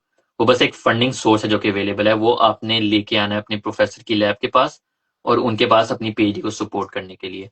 तो उसमें जैसे आप स्टेप्स का पूछ रहे थे, तो सबसे पहले आप प्रोफेसर को रीच आउट करते हैं, क्योंकि एक प्रोफेसर को रीच आउट करना आपको मजीद स्कॉलरशिप्स के बारे में बता सकता है। और ये चीज मैं अपने एक्सपीरियंस से बताता चलूँ कि मैं कॉमनवेल्थ स्कॉलरशिप्स के लिए अप्लाई कर रहा था और मैं प्रोफेसर को ईमेल कर रहा था, तो लाइक एक प्रोफेसर थे, वो बड़े काइंड थे, यूनिवर्सिटी ऑफ साउथहैम्पटन के थे, मुझे भी याद है। तो उन्होंने मुझे एक्सेप्टेंस दे दी कि हाँ कॉमनवेल्थ में अप्लाई कर सकते हो आप। लेकिन उन्होंने एट द सेम टाइम वो मेरी प्रोफाइल से इंप्रेस हुए थे, उन्हें मेरा काम पसंद आया था, क्योंकि वो भी सेम एरिया में काम कर रहे थे। तो उन्होंने मुझे ये कहा था कि जस्ट इन केस अगर आपका इस स्कॉलरशिप में नहीं होता तो ये एक और स्कॉलरशिप है जिसमें आप अप्लाई कर सकते हो। वहां से मैं पता चला कि लाइक ये इतनी सारी, उन्होंने लाइक मुझे एक पूरा डेटाबेस शेयर कर दिया कि यहाँ पर आप मजीद स्कॉलरशिप सर्च कर सकते हो। तो मैंने उनके अंदर अप्लाई करना शुरू कर दिया, एंड उनमें से ही मुझे ये एक स्कॉलरशिप थी जो कि यूनिवर्सिटी ऑफ मैनचेस्टर में थी, जो कि मुझे मिली। तो लाइक मैं पहले बात कर रहा था कि प्रोफेसर को ईमेल करना। सो आप स्टेप्स का पूछे थे, फर्स्ट स्टेप के आप प्रोफेसर को ईमेल कर सकते हैं, उनसे आप थोड़ी सी कन्वर्सेशन स्टार्ट कर सकते हैं। मैंने अपनी जो लेटेस्ट वीडियो है वो मैंने इसी चीज़ पे बनाई थी कि प्रोफेसर को ईमेल कैसे करें। ठीक है। अगर आप ईमेल एक दफ़ा कर दें, बस आप उसे छोड़ दें, आप फिर नेक्स्ट प्रोफेसर के ऊपर मूव ऑन करें। यूनिवर्सिटी की जो वेबसाइट है, वहाँ पर प्रोफेसर के ईमेल एड्रेस लिखे होते हैं, उनकी लाइक प्रोफाइल होती है कि वो किस चीज़ पे काम करें। अब उस प्रोफाइल को पढ़ें। आपको अगर उनका काम इंटरेस्टिंग लग रहा है, आपको लग रहा है कि हाँ इन्होंने जो अचीवमेंट्स की हैं, जो इनके रिजल्ट्स वगैरह आए हैं, this is something that you really want to do as well, तो आप उन प्रोफेसर को ईमेल करें, उनसे कन्वर्सेशन करें। वो आपको स्कॉलरशिप का गाइड भी करेंगे, प्रोसेस प्रोसेस भी बताएंगे। लेट्स से उन्हें बता दिया, नेक्स्ट स्टेप इज कि आप उस स्कॉलरशिप जो सोर्स है उसकी रिक्वायरमेंट देखें कि उसके लिए आपको किस पोर्टल पे जाना है, कहाँ पे अप्लाई करना है। लेट्स से कुछ स्कॉलरशिप है, अगर लाइक यूनिवर्सिटी के पास ही वो यूनिवर्सिटी की अपनी स्कॉलरशिप है, तो यूनिवर्सिटी का जो अपना होगा एडमिशन पोर्टल, वहाँ पर आप सिंपली जाके अप्लाई कर सकते हैं। समटाइम्स वो आपसे प्रोफेसर्स का लाइक पूछते हैं लेटर ऑफ रिकमेंडेशन, जो यूके का प्रोफेसर होता है जिसने आपको अप्रूव किया है after responding to your email, कि हाँ मैं आपको लाइक अलाउ करता हूँ कि आप स्कॉलरशिप के थ्रू मेरी लैब में आ सकते हो, मेरे पास काम कर सकते हो। तो ये सेकंड स्टेप होता है। थर्डली, अगर वो आपका लाइक एक्सेप्ट कर लेते हैं तो फिर वो आपको इंटरव्यू के लिए कॉल करते हैं। समटाइम्स आपका प्रोफेसर उसमें प्रेजेंट हो सकता है, लेकिन इस चीज़ को मोर अनबायस्ड रखने के लिए वो लोग प्रोफेसर को निकाल देते हैं, बिकॉज उसकी आपसे प्रीवियसली कन्वर्सेशन हुई होती है। So it is entirely you with people who may not be your subject experts. तो वो डिफरेंट बैकग्राउंड के प्रोफेसर होते हैं या फिर यूनिवर्सिटी स्टाफ होता है जो कि आपसे इंटरव्यू कंडक्ट करता है। और मैंने 3 से 4 इंटरव्यूज दिए थे। Most of the time it's very simple straight forward question होते हैं उनके, कि आप इस पीएचडी में क्यों अप्लाई कर रहे हैं, आप ये स्कॉलरशिप क्यों चूज कर रहे हैं, ये यूनिवर्सिटी क्यों चूज कर रहे हैं, आपके कैरियर गोल्स क्या हैं, आप 5 साल बाद आगे आप क्या करना चाहते हैं, 10 साल बाद क्या करना चाहते हैं। लेट्स से अगर हम आप अगर आपको स्कॉलरशिप दे देते हैं, तो आप इस रिसर्च से जो आप गेन करेंगे उसको आप रियल लाइफ में कैसे यूज करेंगे। तो इस तरह के जनरल क्वेश्चन होते हैं, और यही क्वेश्चन वो बाकी स्टूडेंट से भी कर रहे होते हैं, ताकि इस चीज को अनबायस्ड रखा जा सके। तो सिफारिश वगैरह, ये इस तरह की कोई करप्शन वगैरह वहां पर हो तो ये इस तरह की कंसेप्ट वगैरह वहां पर नहीं होते, और वो स्ट्रेट फॉरवर्ड उनका प्रोसेस होता है। तो like if I could repeat, सबसे पहले आप प्रोफेसर को ईमेल करें, स्कॉलरशिप डेटाबेस से जो है या स्कॉलरशिप गाइडलाइन है वो पढ़ें कि किस पोर्टल पे किस लिंक पे अप्लाई करना है। वहाँ जो उनके डॉक्यूमेंट्स है वो भी लिस्टेड होंगे before you start the procedure, कि आपको ये डॉक्यूमेंट्स अपने रेडी करने हैं, वो होगा। आप अप्लाई करें, बाद में इंटरव्यू के लिए पेयर हों। अगर आपको वो सक्सेसफुल लाइक करार दे देते हैं, बाद में आप अपनी वीज़ा रिक्वायरमेंट्स की तरफ जाते हैं। और यूनिवर्सिटी के पास सेपरेट टीम्स होती हैं यहाँ पे, बड़ी बड़ी यूनिवर्सिटीज़ के पास, जो कि पूरा पूरा आपको complete step by step guide करते हैं वीज़ा प्रोसेस के लिए भी। So this is like just a basic process of how to apply for PhD scholarship. Good. So इसको फिर हम बाद में सम अप करते हैं। अब नेक्स्ट स्टेप ये है कि लेट्स से एक बच्चा है या स्टूडेंट है, सॉरी, उसने स्कॉलरशिप सिक्योर कर ली है, तो अब नेक्स्ट प्रोसेस होगा वीजा का। ठीक है। जी जी। तो वीजा के क्या यूनिवर्सिटी का, जैसे आपने लास्ट में बताया कि यूनिवर्सिटी का स्टाफ आपको गाइड करता है हम्म, फॉर ये वीजा सर, कि भाई वीजा आपने कैसे लगाना है।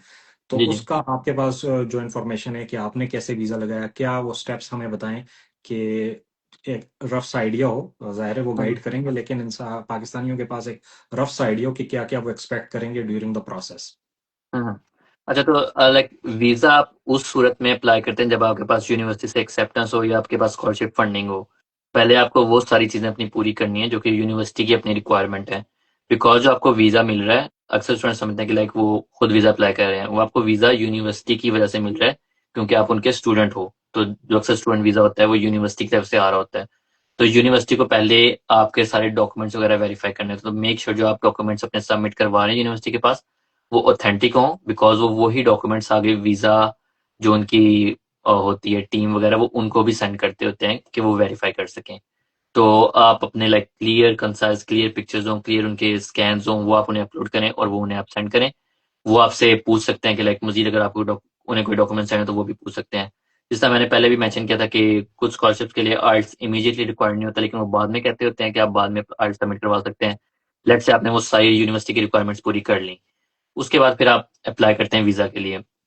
तो जो स्टूडेंट वीजा होता है, I think it's one of the easiest visas. Like if you are applying like travelling visa, आप जरा ज्यादा वीजा वगैरह के एक्सपर्ट्स हैं, आपकी ज्यादा वीडियोज हैं, उस पर आपको पता होगा कि like student visa is not that difficult compare to work visa, because उसमें आपको बहुत सारे लेटर्स या बहुत सारी चीजें आपको सबमिट करवानी पड़ती हैं। लेकिन अगर आपको यूनिवर्सिटी के पास आपका डॉक्यूमेंट है, तो वीजा वगैरह जो होता है, लेट्स से यूके की बात करें, तो वो आपकी प्रीवियस डिग्रीज वगैरह, जैसा मैंने पहले बताया था कि यूनिवर्सिटी आपसे एफएससी मैट्रिक की डिग्री शायद ना मांगे, लेकिन जो वीजा है, जो यूके की जो है गवर्नमेंट का जो वीजा टीम है, वो आपसे रिक्वायर कर सकते हैं, ताकि उन्हें प्रूफ हो कि आप प्रॉपरली पूरे स्टेप्स वैसे गुजरे हुए हैं और आपने एक प्रॉपर ऑथेंटिक लाइफ और स्टूडेंट लाइफ के थ्रू गुजर के आप इस स्टेप के थ्रू आ रहे हैं। तो वो आपसे पूछ सकते हैं इन डॉक्यूमेंट का। एडिशनल कोई डॉक्यूमेंट्स इस तरह के कोई खास नहीं है, लेकिन आइल्स का डॉक्यूमेंट वीजा वाले अक्सर रिक्वायर करते हैं, बिकॉज वो ये चीज को प्रूफ लेना चाहते हैं कि आप इंग्लिश में लाइक बोल सकते हो, कन्वर्सेशन बेसिक कर सकते हो। उसके अलावा आपकी जो डिग्रीज होगी, यूनिवर्सिटी का एक्सेप्टेंस लेटर होगा, जो कि यूनिवर्सिटी एक लेटर देती है, वो अक्सर यूके में, आई थिंक किसी और कंट्री में अलग उसे कहता है, अलग उसका नेम होगा, लेकिन यूनिवर्सिटी यूके यूनिवर्सिटी में उन्हें उसे कैश लेटर कहते हैं। तो कैश लेटर होता है वो आपका फाइनल यूनिवर्सिटी लेटर होता है, जो कि यूनिवर्सिटी आपको अप्रूव करती है कि हाँ, यूनिवर्सिटी से आपकी सारी रिक्वायरमेंट्स पूरी हैं, बाकी आप जानो और आपका वीजा ऑफिस जाने, जो क्यों, लेकिन हमने आपको इजाजत दे दी है कि अगर आपका वीजा लग जाता है तो आप यहाँ पर आ सकते हो। फिर वीजा वाले अक्सर आपसे प्रूफ ऑफ अकोमोडेशन भी मांगते हैं, और ये एक चीज है जो कि काफी स्टूडेंट्स जो है ना, वो मैंने वीडियोस वगैरह देखी हैं कि वो मिस आउट कर जाते हैं। उन्हें पता नहीं होता कि यूनिवर्सिटी आपको अकोमोडेट नहीं करती, इवन दो आपकी स्कॉलरशिप हो, तब भी यूनिवर्सिटी आपको पैसे दे सकती है स्कॉलरशिप की तरफ से कि आप अपनी लिविंग सपोर्ट कर सको, लेकिन आपको जो अपनी अकोमोडेशन है वो खुद देखनी पड़ती है। तो उसके लिए अगर आप ऑनलाइन जाएं, UK rental homes, UK student homes, इस तरह की वेबसाइट्स वगैरह पे जाएं, तो वहाँ पर इनलिस्ट होते हैं। तो अगर आप अपनी स्कॉलरशिप का बजट कंपेयर करें, compare to your living prices, और कुछ इस तरह के चैनल्स होते हैं, कुछ यूनिवर्सिटी के अपने व्हाट्सएप ग्रुप भी होते हैं। मुझे जिस समय मेरा यूनिवर्सिटी में एडमिशन हुआ था, तो मुझे उनकी टीम ने एक व्हाट्सएप ग्रुप में ऐड कर दिया, जहाँ पर काफी इंटरनेशनल स्टूडेंट्स थे, और उसमें पाकिस्तानी कम्युनिटी अलग थी, इंडियन स्टूडेंट्स की अलग कम्युनिटी, तो आपस में कन्वर्सेशन कर लेते थे कि क्या कोई स्पेसिफिक रिक्वायरमेंट्स हैं जो कि एक दूसरे की हेल्प के साथ फुलफिल कर सकें। जस्ट इन केस अगर आपका नहीं होता, तो आप ऑनलाइन वीडियोस दे सकते हैं यूट्यूब पे। काफी लोग हैं जिन्होंने इस पूरे पूरे प्रोसेस पे वीडियोस बनाई हुई हैं कि कौन कौन सा आपको डॉक्यूमेंट्स रिक्वायर हैं। यूके की यूनिवर्सिटी में पर्टिकुलरली एक ये केस भी है कि ना, उनके पास ना पाकिस्तानी एजेंसीज होती हैं, जो कि अपने आप को प्रमोट करते हैं, कुछ यूनिवर्सिटीज, कि आप पाकिस्तान में ना हमारी यूनिवर्सिटी को प्रमोट करें, लाइक डिफरेंट कोई कॉन्फ्रेंस वगैरह के थ्रू या फिर कोई गैदरिंग्स वगैरह के थ्रू। अक्सर आपने वो देखा होगा कि लाइक कुछ उनकी गैदरिंग होती है जिसमें डिफरेंट यूनिवर्सिटीज के रिप्रेजेंटेटिव आए होते हैं। तो एग्जैक्ट। इस तरह की एजेंसीज होती हैं पाकिस्तान में, जो कि उनको होस्ट कर रही होती हैं। तो अगर किसी यूनिवर्सिटी का इस तरह की एजेंसी के साथ एफिलिएशन हो, तो समटाइम्स वो एजेंसी आपको बगैर किसी चार्जेस के, बगैर किसी लाइक एडिशनल कोई फ्रॉड वगैरह के, क्योंकि वो यूनिवर्सिटी से अप्रूव्ड होती हैं, वो आपको वीजा प्रोसेस के थ्रू पास आउट करवा सकती हैं।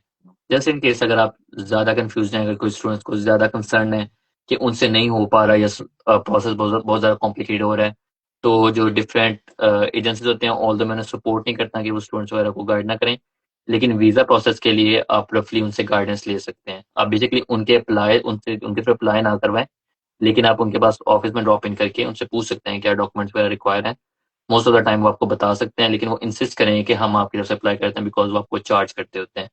अगर राइट। आपको लगे कि हाँ, वो आपके बजट के अंदर है और आप उन पर ट्रस्ट करते हैं, यूनिवर्सिटी का उन पर ट्रस्ट है, आप उनके थ्रू करवा सकते हैं। जस्ट इन केस नहीं होता, तो इट्स वेरी सिंपल। यूके की जो अपनी गवर्नमेंट है, उनकी जो वेबसाइट है, उन पे पूरी पूरी गाइडलाइंस है क्या डॉक्यूमेंट्स चाहिए। जो उनका पोर्टल है वो बहुत सिंपल है, बहुत ज्यादा सिंपल है, कि आपको बस आप स्टूडेंट्स को ये ख्याल रखना पड़ता है कि जो डॉक्यूमेंट्स वो करवा रहे हैं वो ऑथेंटिक हों, वो पूरे लाइक वेल वेरीफाइड हों, और कोई लाइक इस तरह की बात वगैरह या इस तरह का डॉक्यूमेंट ना करें जो इवन स्टूडेंट को पता है कि लाइक जो ऑथेंटिक नहीं है, लेकिन वो इस तरह से करवाए, किसी और ने करवाया था, उसका हो गया तो मैं भी करवा देता हूँ। तो इन चीज़ों का ख्याल रखें, तो visa is pretty easy to get. अच्छा, अब नेक्स्ट क्वेश्चन ये है कि लेट्स से एक स्टूडेंट है, पीएचडी कर रहा है, उसका हो गया, वीजा भी लग गया, तो क्या वो अपने स्पाउस को या फैमिली को साथ लेकर जा सकता है या नहीं? क्योंकि बहुत सारे वीजाज में यूरोप में ये ऑप्शन भी मौजूद है। आई थिंक पीएचडी स्टूडेंट्स जिस तरह मैंने पहले इसी वजह से बात की थी कि हम जस्ट स्टूडेंट नहीं होते, हम more like student plus employ, एक एम्प्लॉय भी होते हैं। तो उस केसेस में I think most of the countries जो है ना वो अलाउ करते हैं पीएचडी स्टूडेंट्स को कि वो अपने स्पाउस को लेके आ सकें। फैमिली मेंबर का नहीं मुझे पता, लेकिन आई थिंक डिपेंडेंट वगैरह एक आधा अलाउ होता है कि आप उन्हें ला सकते हैं। और मैं स्टूडेंट्स को अक्सर रेकमेंड करता हूँ कि कभी भी वो सेल्फ फंडेड पीएचडी इंटरनेशनली ना करें, वो हमेशा स्कॉलरशिप वाली पीएचडी करें बाहर से, बिकॉज पीएचडी लाइफ जो होती है वो बहुत हेक्टिक होती है, बहुत ज्यादा वर्कलोड होता है। तो ऑल्दो आपको स्कॉलरशिप कुछ कुछ, और मुझे ये चीज भी पता है कि काफी पाकिस्तान स्टूडेंट जो होता है ना वो फंडिंग, ये जो स्टाइपेंड अमाउंट होती है, स्कॉलरशिप का पैसा है, वो देख के ना उसमें अप्लाई कर रहे होते हैं, नॉट नोइंग कि उनके चैलेंजेस आगे से क्या हो सकते हैं। तो आप वो अच्छे से अपने लाइक रिसर्च वगैरह कर लें कि कितने आपके एक्सपेंसेस वगैरह हो सकते हैं।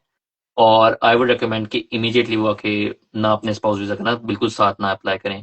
कुछ मेरे साथ सर्कल में लोग थे जिन्होंने अपने स्पाउस वीजा करना बिल्कुल अपने, जिस तरह वो साथ गए थे तो वो अपने स्पाउस को भी साथ ले गए थे, लेकिन उन तरह के लोगों में ये था कि उनका पहले एक्सपोजर था, वो पहले उन्होंने मास्टर्स कहीं बाहर से किया था, या फिर कहीं वो ट्रैवल वीजा पे, विजिट वीजा पे कहीं गए हुए थे, तो उन्हें इन चीजों का आइडिया था किस तरह से प्रोसेस से गुजरते हैं।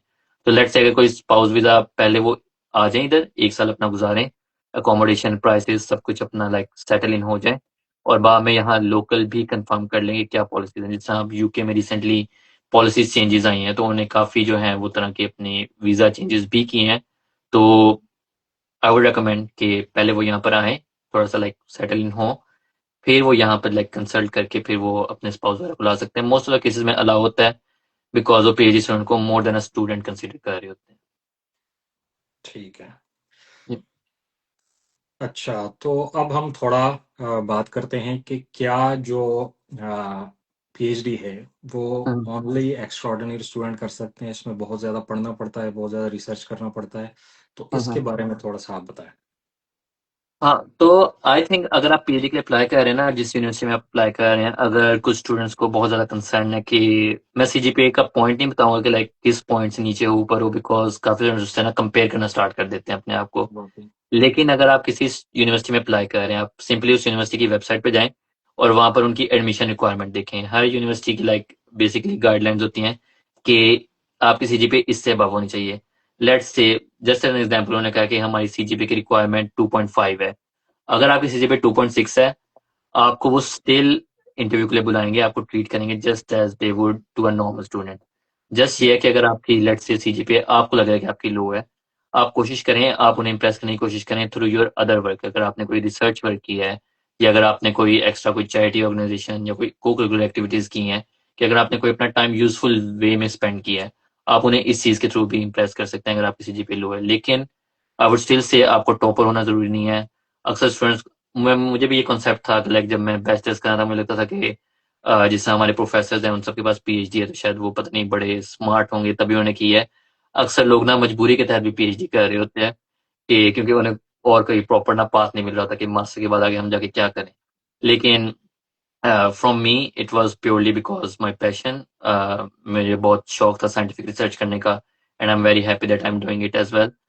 नॉट दैट मच कंसर्न के लाइक मुझे बहुत हाई अर्निंग कैरियर चाहिए ये वो वगैरह।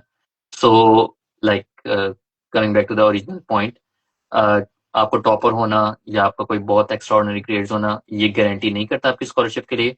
मैं काफी स्टूडेंट्स को जानता हूँ जिनके लाइक टॉप मार्क्स हैं, 4/4 सीजीपीए भी है, but they are waiting longer than students who had CGPA right around 3, 3.1, 3.2।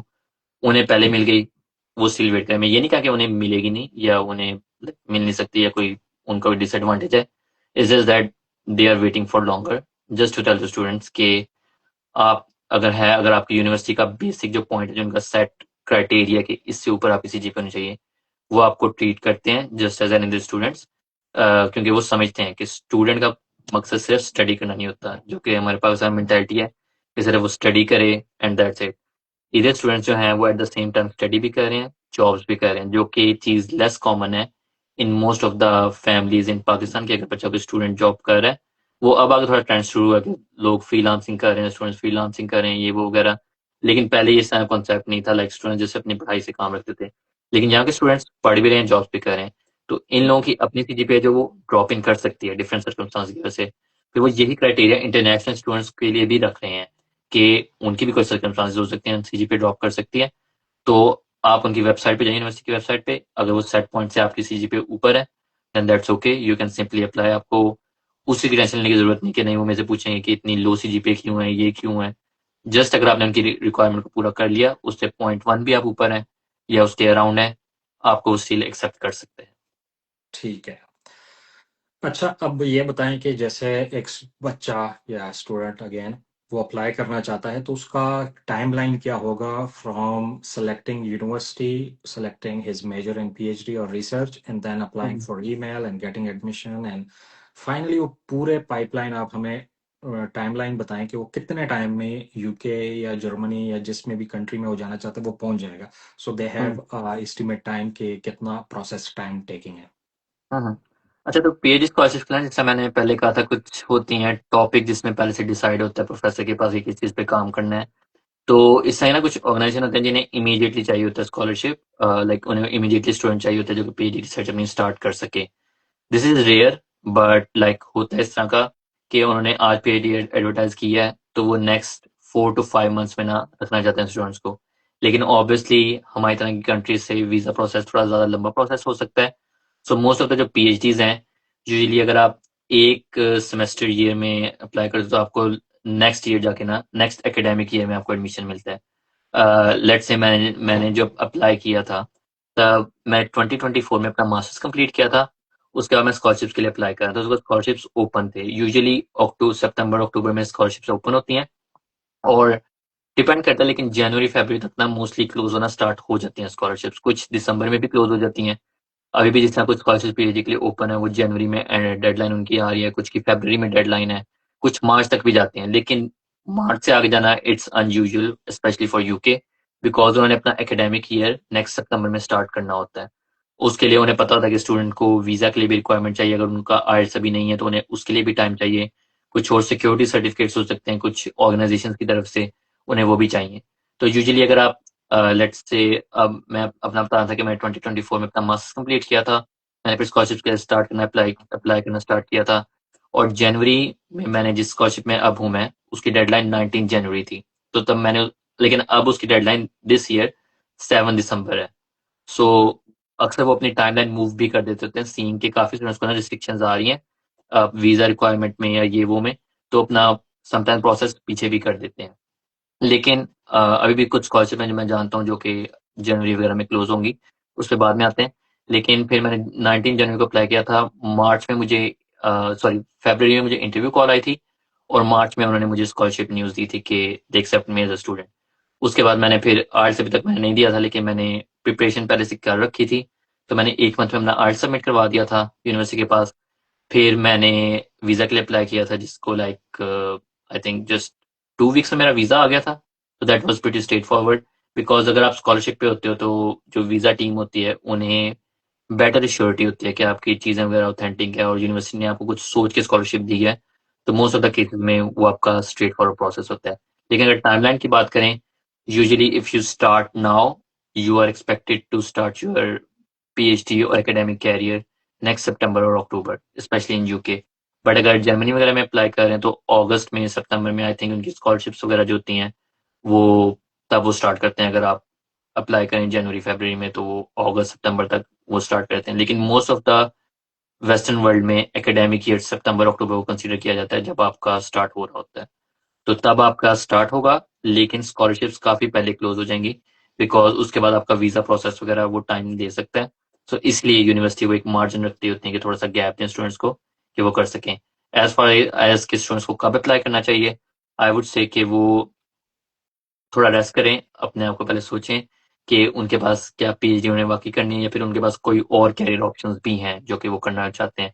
लेकिन अगर उन्होंने पीएचडी पे अपना माइंड रख लिया है तो वो पीएचडी डेटाबेस में जाएं, वहाँ पर डेडलाइन होती है। वहाँ पर आपको जस्ट एक कंट्री नहीं मिलेगी, आपको डिफरेंट कंट्रीज मिलेंगी। और ये भी मैं स्टूडेंट्स को एडवाइस कर दूं कि वो हमेशा अपनी कंट्री को ना जरा थोड़ा ब्रॉडर रखें, जो अपनी रिस्पेक्टेड कंट्रीज हैं जहाँ पर जाना चाहते हैं। लेट से अगर आप यूके में अप्लाई करें, साथ साथ आप ऑस्ट्रेलिया में भी अप्लाई करें, यूएसए में भी अप्लाई करें। अक्सर आपको न्यूज आएंगी, कुछ स्टूडेंट्स के नेगेटिव रिव्यूज आएंगे, आपके क्लासमेट्स अपने आपको थोड़ा सा नीचे घसीटेंगे कि नहीं नहीं वहां पर स्कॉलरशिप्स नहीं मिल रही, वहां पर वीजा रिक्वायरमेंट सख्त हुई हुई है।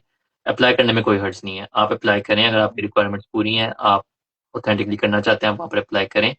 और डिपेंडिंग ऑन द कंट्री उनकी टाइमलाइन होती है। जिससे हमने जर्मनी की बात की कि उनका थोड़ा सा लेट जाके क्लोज होती है, यूके की थोड़ी पहले हो जाती हैं। यूजुअली यूएसए में है वो नवंबर दिसंबर में ओपन होती हैं और जनवरी फरवरी तक क्लोज हो जाती हैं। तो उसके लिए भी वीज़ा प्रोसेस काफ़ी यूएसए में जो स्टूडेंट्स अप्लाई कर रहे थे उनको एक एक साल वीज़ा के लिए भी वेट करना पड़ा। मैं ऐसे स्टूडेंट्स को जानता हूँ। तो इट रियली डिपेंड्स किस कंट्री में अप्लाई करें, लेकिन अगर आप अप्लाई करना चाहें तो आप अभी स्कॉलरशिप डेटाबेस में जाके आप उनकी रिक्वायरमेंट्स और टाइमलाइन वहाँ भी दी होती है, आप वो चेक कर सकते हैं। ठीक है। अच्छा, अब हम थोड़ी सी बात करते हैं कि चलें स्टूडेंट वहाँ पहुँच भी गया है, लेकिन इस सारे हम्म, प्रोसेस में उसके एक्सपेंसेस कितने आएंगे? आइल्स को हम छोड़ देते हैं क्योंकि आइल्स जो है वो तो करना ही करना है। हम्म, मेरा तो यह ख्याल है कि अगर किसी बंदे ने स्टूडेंट के लिए जाना है किसी जगह पे, तो हम्म, उसको एक साल पहले प्रिपरेशन शुरू करके आइल्स वगैरह अपने डॉक्यूमेंट सारे कंप्लीट करने चाहिए। लेकिन हम्म, इसके अलावा आप मुझे बताएं इस पूरे प्रोसीजर में खर्चा हम्म, कितना आता है, और जो पीएचडी आपको स्कॉलरशिप मिलती है क्या वो आपके ट्रैवल एक्सपेंसेस को एकोमोडेट करती है या नहीं करती? हम्म। हाँ जी। तो ये ना अक्सर मुझे भी कंफ्यूजन थी, स्टूडेंट्स को भी हो सकती है कि हर fully funded PhD scholarship fully funded नहीं होती। कुछ यूनिवर्सिटीज एडवर्टाइज कर रही होते हैं कि फुली फंडेड पीएचडी स्कॉलरशिप है, लेकिन वो फुली फंडेड उनके अपने स्टूडेंट्स के लिए, अपने यूके स्टूडेंट्स के लिए होती है, क्योंकि उन्हें उनके अंदर visa cost, travel cost, health insurance वगैरह उनके ऊपर नहीं पड़ती। लेकिन अगर एग्जैक्टली। वो इंटरनेशनली वही स्कॉलरशिप एडवर्टाइज करें, नाम उसका सेम रहेगा, फुली फंडेड पीएचडी स्कॉलरशिप, लेकिन अब क्योंकि हम डिफरेंट कंट्री से आ रहे हैं तो हमारी अपनी हेल्थ इंश्योरेंस हमें वहां पर जाके करवानी पड़ती है, हमें वीजा के लिए अप्लाई करना पड़ता है जिसकी ऑब्वियसली उसकी फीस है। आइल्स की बात की, उसकी अलग फीस है। ट्रैवल फीस है, हमें ट्रैवल करके आना पड़ रहा है। तो वो इस तरह की कुछ हिडन कॉस्ट होते हैं जो कि आ सकते हैं बीच में। तो हर fully funded PhD scholarship fully funded नहीं होती, लेकिन उसके अंदर जो लाइक आपको जो खुद से पे करना पड़ता है, इट रियली डिपेंड्स कि लाइक स्टूडेंट्स किस तरह से परसीव कर देंगे कि अमाउंट बहुत ज़्यादा है या नहीं। लेकिन अगर वो यूके में अप्लाई करें, जिस तरह के प्रोग्राम में मैं अप्लाई कर रहा था, उसमें आपकी हेल्थ इंश्योरेंस, ट्रैवल और वीज़ा वो कवर्ड नहीं थी। सो उसकी जो टोटल कॉस्ट है, I think that comes around, अब उन्होंने क्योंकि फीसेस इंक्रीज की हैं, अब जो करंट का अमाउंट है that's like nearly £4,000, which is like 20 lakh. But if you give this amount, if you spend on this amount, उसके बाद आप ये अमाउंट काफी मल्टीपल टाइम्स रिकवर कर सकते हैं, बिकॉज इस तरह की स्कॉलरशिप्स में पर्टिकुलरली, जिस तरह कुछ ऐसी स्कॉलरशिप्स में रिक्वायरमेंट होते हैं कि आपको अपनी होम कंट्री में वापस आना है। जो दूसरी स्कॉलरशिप्स होती हैं जिसमें आपको कुछ खुद से खर्चे बढ़ने पड़ रहे हैं, जिस तरह यूएसए में अगर अप्लाई करें तो इवन यूनिवर्सिटी में अप्लाई करने की भी फीस होती है, कुछ इटालियन यूनिवर्सिटीज में भी होती है। तो अगर आप वहाँ पर अप्लाई करें तो आपको एडिशनली देनी पड़ सकती है। लेकिन अगर आप इस चीज़ से गुजर जाएं, आप वो कर दें, तो जो आपके स्टाइपेंड, जो बेनिफिट्स और जो आपके जो लाइक होते हैं कि ड्यूरेशन स्कॉलरशिप का, वो काफ़ी अच्छा होता है, वो काफ़ी हैंडसम अमाउंट में वो लोग देते हैं। तो I would say that is worth it. लेकिन as far as cost goes, it depends on the country that you are applying to. कुछ स्कॉलरशिप्स वो कहते हैं फुली फंडेड है, लेकिन वो आपको स्टाइपेंड दे रहे होते हैं, लेकिन लिविंग अकोमोडेशन वगैरह वो सब प्रोवाइड नहीं कर रहे होते। तो वो आपको खुद ही अपने स्टाइपेंड की अमाउंट के अंदर रह के मैनेज करना पड़ता है। तो अगर यूके की बात करें, कुछ जो स्कॉलरशिप्स हैं वो फुली फंडेड हैं, लेकिन उसमें एडिशनल जो हिडन कॉस्ट है वो आपकी अप टू £4,000 तक आ सकती हैं। लेकिन इसका मतलब ये नहीं है कि हर स्कॉलरशिप ही आपको इतना चार्ज करेगी। काफ़ी फुली फंडेड स्कॉलरशिप्स भी अवेलेबल हैं जो कि टोटली फुली फंडेड, जो कि ट्रैवल वीज़ा वगैरह भी आपको सप्लाई करती हैं। लेकिन नेचुरली उसका आप एक्सपेक्ट कर सकते हैं उसमें फिर हर बच्चा अप्लाई कर रहा है कि उसकी सब कुछ कॉस्ट कवर हो जाए। सो उसमें कंपटीशन ज़रा ज़्यादा हाई हो सकता है। एग्जैक्टली। अच्छा, अब हम बात करते हैं कि लिविंग एक्सपेंसेस, और जैसे आप हम सब जाहिर है आप यूके में रह रहे हैं तो हम सिर्फ यूके की हम्म, बात करते हैं, जी, और ये एक बहुत वेरिएबल टर्म है, हर बंदे के एक्सपेंसेस अलग होते हैं। लेकिन हम बात करते हैं जो एक एवरेज, आप हमें बताएं कि स्कॉलरशिप पे हम्म, बच्चे आते हैं उनको हम्म, स्टाइपेंड ऑन एवरेज कितना मिलता है, क्या वो स्टाइपेंड इनफ होता है उनके एक्सपेंसेस को हम्म, कवर करने के लिए? हम्म, और आपने जैसे बताया कि PhD is a job itself, तो हम्म, अगर वो पीएचडी कर रहे हैं उसके साथ वो कोई और जॉब भी कर सकते हैं, उसके वर्किंग आवर्स क्या होते हैं, और ये क्या प्रोसेस होता है कि जैसे आप पीएचडी भी कर रहे हो साथ यूनिवर्सिटी में ही टीचिंग हम्म, कर रहे हो? तो क्योंकि जी, मैंने बहुत सारे पीएचडी के लोग देखे हुए हैं जो यूनिवर्सिटीज में ही पीएचडी के साथ साथ या पोस्ट डॉक के साथ उधर पढ़ाते हैं, हम्म, स्पेशली पोलैंड में, यूके में, जर्मनी में। तो इसके बारे में थोड़ा सा गाइड करें। जी, जी। तो एज अ पीएचडी एक ना आपको थोड़ा सा बेनिफिट होता है, थोड़ा सा एज मिलता है कि आप ना ज़रा ज़्यादा एजुकेटेड समझ जाते हैं, बिकॉज आप नेचुरली ज़्यादा एजुकेटेड हो भी। आपने मास्टर्स किया हुआ है, बैचलर्स किया हुआ है, तब आपने पीएचडी पे करने आए हो। और आपने इवेंट डिसाइड किया कि मैं पीएचडी करना चाहता हूँ, तो लाइक ऑब्वियसली थोड़ा सा ना एक वो आपका होता है यूनिवर्सिटीज वगैरह में ना कि हाँ स्टूडेंट को काफी चीजें हैंडल कर सकता है, तो उसमें लाइक यूनिवर्सिटी वगैरह जॉब कर दे देती हैं। लेकिन सबसे पहले स्टार्ट करते हैं अबाउट लिविंग एक्सपेंसेस, आपने पूछा जैसे। तो जिस स्कॉलरशिप पे मैं हूँ, और जो मोस्ट ऑफ द स्कॉलरशिप्स हैं यूके में, वो आपको स्टाइपेंड देती है nearly around 1700 pound per month. कुछ इस तरह की भी स्कॉलरशिप हैं जिसमें आपका स्टाइपेंड 2500 पाउंड पर मंथ भी जाता है, लेकिन वो टैक्स्ड स्टाइपेंड होता है, उस पर टैक्स भी लगता है, तो उसमें से कुछ कटिंग होती है which comes down to 2200 pound, 2300 pound, so like इसके अराउंड आ जाता है। और लाइक जो दूसरी स्कॉलरशिप है उसमें अगर 1700 पाउंड भी है, it is an okay amount. It is like an average amount that you can make if you work like 20 hours a week for a whole month. लेकिन बीइंग अ पीएचडी आप study भी कर रहे हो और आपको साथ साथ स्टाइपेंड भी मिल रहा है, आपकी फीस कवर्ड है, आपकी प्रोफाइल वगैरह इंप्रूव हो रही है, आप रिसर्च कर रहे हो, तो it is a very well trade. As far as living expenses goes, आपने ठीक कहा कि डिफरेंट लोगों के वेरिएबल हो सकते हैं लिविंग एक्सपेंसेस, लेकिन for one person, as far as I have experience, मैं उसमें अगर थोड़ा सा मार्जिन भी रखूं, तो आपका मंथली जो कॉस्ट है ना वो लिविंग कॉस्ट है, ग्रोसरी आइटम्स वगैरह, ऑब्वियसली अगर आप स्टार्ट में होगे तो आपके बहुत सारे खर्चे होंगे। क्लॉथ्स आपने लेने, अपने कपड़े लेने हैं, आपने कोई जो है किचन वेयर लेना है, कोई टोस्टर किसी को चाहिए, किसी को केटल चाहिए, तो उन खर्चों को निकाल के, लेकिन अगर आप नॉर्मली उसके बाद वाले मंथ्स में कंपेयर करो, तो 300 to 400 पाउंड पर मंथ एक स्टूडेंट का खर्चा आता है। अगर वो अच्छा खासा भी खा ले बाहर से ना, खुद भी अपना बना ले, कभी कभी टेक आउट भी ले ले, मूवी भी चला जाए, कुछ ट्रिप भी कर ले, तो 300 to 400 पाउंड ये आपका लिविंग एक्सपेंस आ जाता है। जो सबसे ज्यादा कॉस्ट इसमें अ, खाती है जो चीज, वो है आपकी अकोमोडेशन। तो अकोमोडेशन जो है वो भी डिपेंड करता है कि आप किस जगह पे अकोमोडेशन है। ऑब्वियसली अगर आप यूनिवर्सिटी के पास अकोमोडेशन लोगे, ये चीज पाकिस्तान में भी है, जो यूनिवर्सिटी के पास पास हॉस्टल्स होते हैं उनकी कॉस्ट जरा ज्यादा होती है।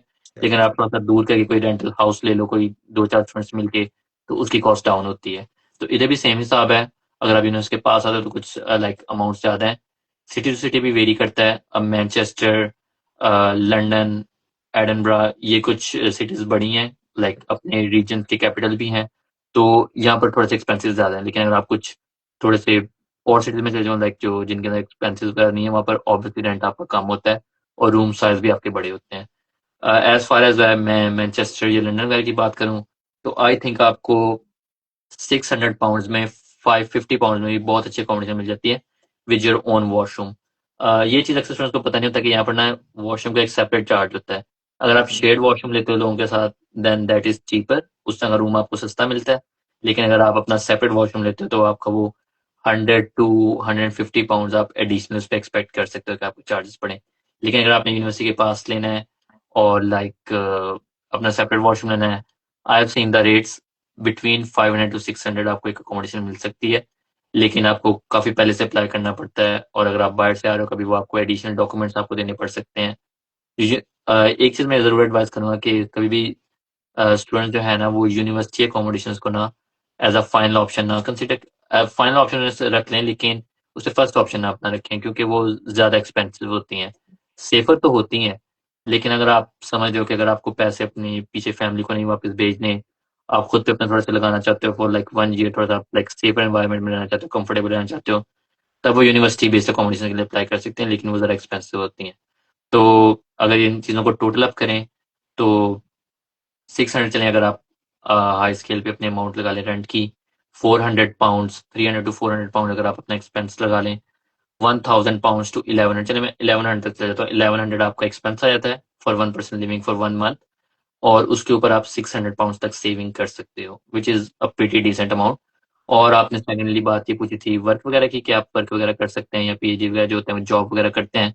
तो क्योंकि आप स्टूडेंट वीजा पे हो, स्पेसिफिकली यूके की बात करें, तो जस्ट लाइक मास्टर स्टूडेंट्स आपको 20 आवर्स पर वीक अलाउड हैं कि आप वो काम कर सकते हो 20 आवर्स के अंदर अंदर पर वीक रह के। तो वो आप कर सकते हो, चाहे वो आप यूनिवर्सिटी के साथ कर लो या आप इंडिपेंडेंटली कोई पार्ट टाइम जॉब कर लो, किसी कैफे पे, किसी एज अ बरिस्टा वगैरह जॉब कर लो। मैंने स्टूडेंट्स देखे हैं, वो पीएचडी कर रहे हैं साथ साथ, वो like as a coffee shop पे भी काम कर रहे हैं। वो खुशी से कर रहे हैं बिकॉज उनके ऊपर उतना वो प्रेशर नहीं है कि उन्हें अपनी वो यूनिवर्सिटी की फीस रिक्वायरमेंट पूरी करनी है, जो कि मैं काफ़ी चीज़ देखता हूँ मास स्टूडेंट्स हैं, उन्हें ये चीज़ करनी पड़ती है और उनकी बहुत स्ट्रगलिंग लाइफ हो सकती है। लेकिन एज अ पीएचडी आप जो एक सेपरेट जॉब कर रहे हो, वो आपको ज़रूरी नहीं है, बिकॉज जिस समय मैंने बताया कि आप सेविंग्स के लिए भी अच्छी खासी अमाउंट सेव कर सकते हो। वो आप अपने एक्स्ट्रा खर्चों के लिए कर सकते हैं, कि अलग लाइक अगर आपने अपनी फैमिली को कुछ गिफ्ट वगैरह भेजने हैं, कुछ एक्स्ट्रा पैसे भेजने हैं, या आपने कोई यूरोप में कोई ट्रैवलिंग के लिए जाना है, या फिर यूके की डिफरेंट सिटीज में आपने ट्रैवलिंग के लिए घूमना है, तो आप उस तरह की जॉब से अपने कुछ सेविंग रख सकते हो। लेकिन अगर आप 20 आवर्स लिमिट के अंदर रहें। आपने ये भी पूछा कि यूनिवर्सिटी में किस तरह अप्लाई अप्लाई करते हैं, या जॉब वगैरह करते हैं। तो यूनिवर्सिटीज में ना काफ़ी अपॉर्चुनिटीज आती हैं।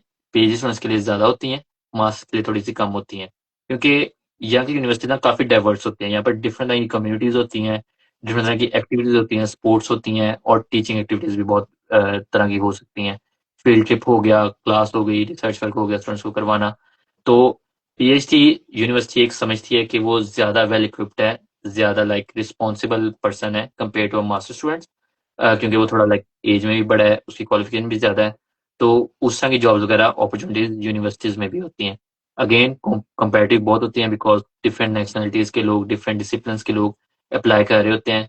लेकिन पर्टिकुलरली टीचिंग पोजिशंस, अब इस चीज़ के लिए सॉरी मुझे ज़्यादा नॉलेज नहीं है कि हर यूनिवर्सिटी में अवेलेबल होती है या नहीं। लेकिन यूके की बड़ी यूनिवर्सिटीज में टीचिंग असिस्टेंट की जॉब होती है, कि आप साथ साथ टीचिंग भी कर रहे हो, और एक प्रोफेसर के साथ आप एज अ असिस्टेंट भी काम कर रहे हो। आप उनके साथ क्लास में जाते हो, जब वो लेक्चर डिलीवर कर रहे हैं आप उनके साथ लेक्चर में हेल्प करते हो।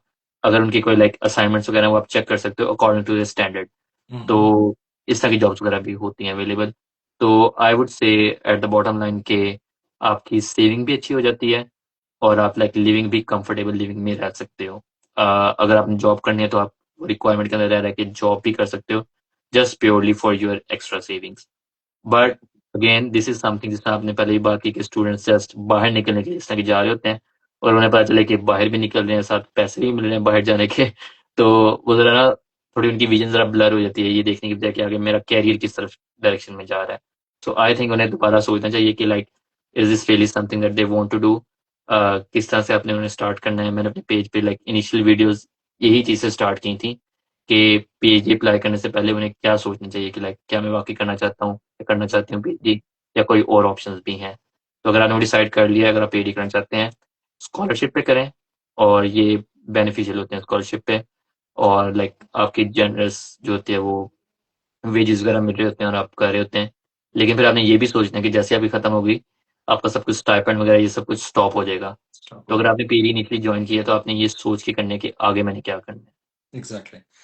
अच्छा, जब आप पीएचडी कंप्लीट करते हैं यूके में, तो फिर जी। आपको वर्क वीजा में कन्वर्ट हो जाता है कि आपको इतने साल हैं, आप यहाँ पर वर्क वीजा करो, और हम्म। फिर ये सारे ईयर्स पीएचडी के वर्क के, क्या ये जो अब हम पासपोर्ट के लिए अप्लाई करते हैं, तो क्या ये उसमें हम्म। काउंट होते हैं फॉर नेचुरलाइजेशन, जैसे अमेरिका में होता है? हम्म।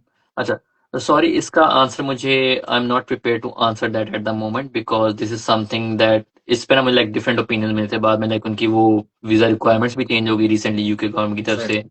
तो लाइक ना वो सब कुछ मेरा मजीद ब्लर हो गया, जो चीज़ें मैंने सोची हुई थी, लोगों से मैंने सुनी थी।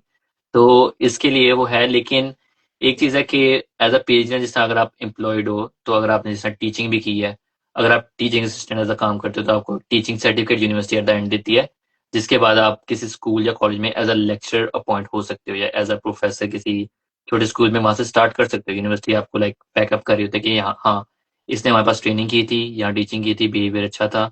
सो वो लाइक आपको सर्टिफिकेट या ऑथेंटिसिटी प्रोवाइड करते हैं। Eight the same time PhD जिस यूनिवर्सिटी में आप कर रहे हैं, वहाँ पर डिफरेंट इंडस्ट्रियल पार्टनर्स आते हैं लुकिंग फॉर एम्प्लॉयज। तो एज अ पीएचडी, जैसे मैंने पहले बात की, वो एक ज़्यादा वैल्यूएबल रिसोर्स कंसिडर करती हैं, इंडस्ट्रीज वगैरह भी और डिफरेंट एम्प्लॉयज भी। तो वो लाइक उनको हायर कर सकते हैं। But at the same time it is very volatile, because आज जितने लोग पीएचडी कर रहे हैं, इतने सारे लोग पहले कभी किसी टाइम पे नहीं करते। हर साल लाइक वॉल्यूम बढ़ रहा है पीएचडी स्टूडेंट्स का। Obviously exactly. फिर जॉब मार्केट भी रिस्ट्रिक्ट हो रही है। तो गारंटी नहीं करती कभी पीएचडी जॉब, पीएचडी जो है आपको जॉब, क्योंकि स्टूडेंट जो है वो अप्लाई ये सोच के करते हैं कि अगर मैंने हायर क्वालिफिकेशन पे चला गया हूँ, तो लाइक लोग तो समझेंगे कि हाँ इसने वो रिक्वायरमेंट पूरी कर ली तो ये अब जॉब कर सकता है। बट ऐसा नहीं है। यही चीज़ आपको एमबीबीएस कैरियर्स में भी देखने को मिलती है। काफ़ी एमबीबीएस स्टूडेंट्स हैं जो एज अ डॉक्टर की जॉब नहीं कर रहे, डिग्री उन्होंने कर ली है, कंप्लीट कर ली है, but at the same time they are facing difficulty to find a job. So ये सेम चीज़ पीएचडी में भी हो सकती है। लेकिन आपने वो वीज़ा रिक्वायरमेंट वगैरह का पूछा, I think it really depends on the country that you are going for. UK के अंदर कुछ लोगों ने बताया था कि नहीं काउंट करता, कुछ लोगों ने कहा था कि करता है। लेकिन एक यूके गवर्नमेंट की एक स्कीम है स्किल्ड वर्कर वीज़ा, इस तरह के नाम से। तो अगर आप एज अ पीएचडी स्टूडेंट काम कर रहे हो और आपने कुछ अपने पीएचडी के दौरान कोई पब्लिकेशन की है, कोई आपने एक्चुअल कंट्रीब्यूटिंग काम किया यूनिवर्सिटी की तरफ या फिर एंटायर कंट्री की तरफ, तो आप उस तरह के वीजा के लिए अप्लाई कर सकते हो जिसकी एलिजिबिलिटी है कि आप जैसे पीएचडी कंप्लीट कर लो आप उसके लिए कर सकते हो और आपको किसी स्पॉन्सर वगैरह की रिक्वायरमेंट नहीं होती। फिलहाल ये पॉलिसी है उनकी कि आप इजीली ट्रांजिशन कर सकते हो अपनी रेजिडेंसी की तरफ, पीआर लेने की तरफ आफ्टर डूइंग योर पीएचडी। तो ये चीज, लेकिन ऑब्वियसली गवर्नमेंट जो है eight the same time policies change करती रहती हैं। This is something that can be changed, but at the same time जब आप पीएचडी कर रहे हो, आपका जितना टाइम है, आपको स्कॉलरशिप पे आपको फंड इसलिए कर रहे हैं ताकि आप इजीली अपनी पीएचडी कर सकते हो, पीएचडी कर सको। तो ये मैं स्टूडेंट्स को एडवाइस करता हूँ कि जैसे जो पीएचडी करें, जो जो उनके पास फ्री टाइम है उसके अंदर वो डिफरेंट स्किल्स वगैरह अपने डेवलप करें, लाइक कोई सॉफ्ट स्किल्स वगैरह, कम्युनिकेशन स्किल्स, कोई लाइक अपने डिफरेंट लोगों से, इंडस्ट्री से इंटरेक्ट करें। अगर उनके पास फ्री टाइम है तो वो पार्ट टाइम जॉब करने के बजाय इंटर्नशिप कर लें किसी वैल्यूएबल कंपनी में। और ये 4 साल, आप 3 साल या 4 साल जब आप ये कर लें तो ये आपको अच्छा खासा टाइम है कि आप एक इंटायरली न्यू स्किल अपने अंदर डेवलप कर सकते हैं, जो कि आपको श्योरली एक ज्यादा बेटर एज देता है compare to other PhD students जिन्होंने इस तरह स्किल्स वगैरह नहीं एक्वायर की। एग्जैक्टली। अच्छा, अब मैं एक शॉर्ट सा क्वेश्चन आप से पूछूंगा, और वो ये है कि वैसे तो हमने सारी चीजें बता दी, क्या स्टूडेंट्स को कंसल्टेंट की सर्विसेज लेनी चाहिए या नहीं? हम्म। अ, अच्छा, सो दिस इज द क्वेश्चन कि लाइक ये मेरे माइंड में भी था कि अक्सर स्टूडेंट जो है ना, पाकिस्तान की बहुत ज्यादा स्टूडेंट्स की जो है ना पॉपुलेशन वो कंसल्टेंट्स के पास जाती है, जस्ट ये सोचते हुए कि क्योंकि वो इतने कॉन्फिडेंट नहीं है, कि क्योंकि उन्हें किसी और ने गाइड नहीं किया है, किसी और ने गाइड नहीं करना, तो कंसल्टेंट के पास जाएंगे जो कि पैसे लेके हमारा कर देगा। आई थिंक ये चीज आपके शायद काम आ सकती है बैचलर्स या मास्टर्स के लिए। अब क्योंकि मैंने उनकी सर्विसेज इस पर्पज के लिए नहीं ली, तो मुझे इस चीज का इतना नहीं पता, लेकिन पीएचडी के लिए specifically I highly advise against, like मैं मना करता हूँ स्टूडेंट्स को कि वो कंसल्टेंट्स के पास जाके पीएचडी के लिए बात ना करें। बिकॉज ये चीज मैंने देखी है कि पहले जो थे कंसल्टेंट वो एडवर्टाइज करते थे मास्टर्स वगैरह के लिए, अब उन्होंने रिसेंटली पीएचडी के लिए भी एडवर्टाइज करना शुरू कर दिया कि हम पीएचडी के लिए ना आपको लाइक अप्लाई कर देते हैं, विच इज लाइक जो चीज काफी मुझे बुरी लग रही है कि वो इतने इक्विप्ड नहीं है कि वो प्रोफेसर से बात कर सकें, बिकॉज आपको प्रोफेसर से खुद बात करनी है, उनसे इंटरव्यू के लिए पेयर होना है, और आपको स्कॉलरशिप के लिए वो लाइक जो है ना इंटरव्यू कॉल लेनी है। शायद वो कंसल्टेंट आपको कहे कि नहीं मैं आपको क्वेश्चन वगैरह बता दूंगा, इस तरह क्वेश्चन करते हैं आप आंसर कर देना, नहीं, लेकिन आपको खुद सोचना है, क्योंकि अब जैसे मैंने कहा स्टूडेंट नहीं, आप एक एम्प्लॉय भी हो, तो आप एग्जैक्टली। बेसिकली एक जॉब कर रहे हो, तो आप किसी के लाइक जस्ट कहने पे उस जॉब पे नहीं जाते, because it becomes part of your life. तो वो स्टूडेंट्स को खुद करना चाहिए। हर स्टूडेंट इतना जिसने मास्टर्स वगैरह कर लिया है, जो पीएचडी के लिए जाना चाह रहा है, दे आर वेल इक्विप्ड कि वे सोच सकें कि this is really something that they want to do. अगर वो करना चाहते हैं, सिंपली स्कॉलरशिप डेटाबेस पे जाएं, वहां पर सारी इंस्ट्रक्शन लिखी होती हैं। जो चांस कंसल्टेंट का है कि वो अप्लाई करके आपको दे, उससे ज्यादा बेहतर चांस आपका है। ये शायद मास्टर के लिए ये चीज ऑपोजिट हो कि शायद कंसल्टेंट के पास लाइक ज्यादा कोई आंसर्स वगैरह होते हैं कि जाके वो पोर्टल वगैरह पे दे तो उनका एडमिशन वगैरह हो जाए। लेकिन पीएचडी के लिए अगर आप पर्सनली करो, पर्सनली आप प्रोफेसर के साथ इंटरव्यू करो, आप उनके साथ थोड़े से लाइक थोड़ा सा कैजुअल टॉक करो, और उनसे पूछो लाइक क्या प्रोसेस है, कोई और स्कॉलरशिप है, कोई और फंडिंग है, तो आपके एग्जैक्टली। चांसेस ज्यादा है पीएचडी स्कॉलरशिप लेने के लिए।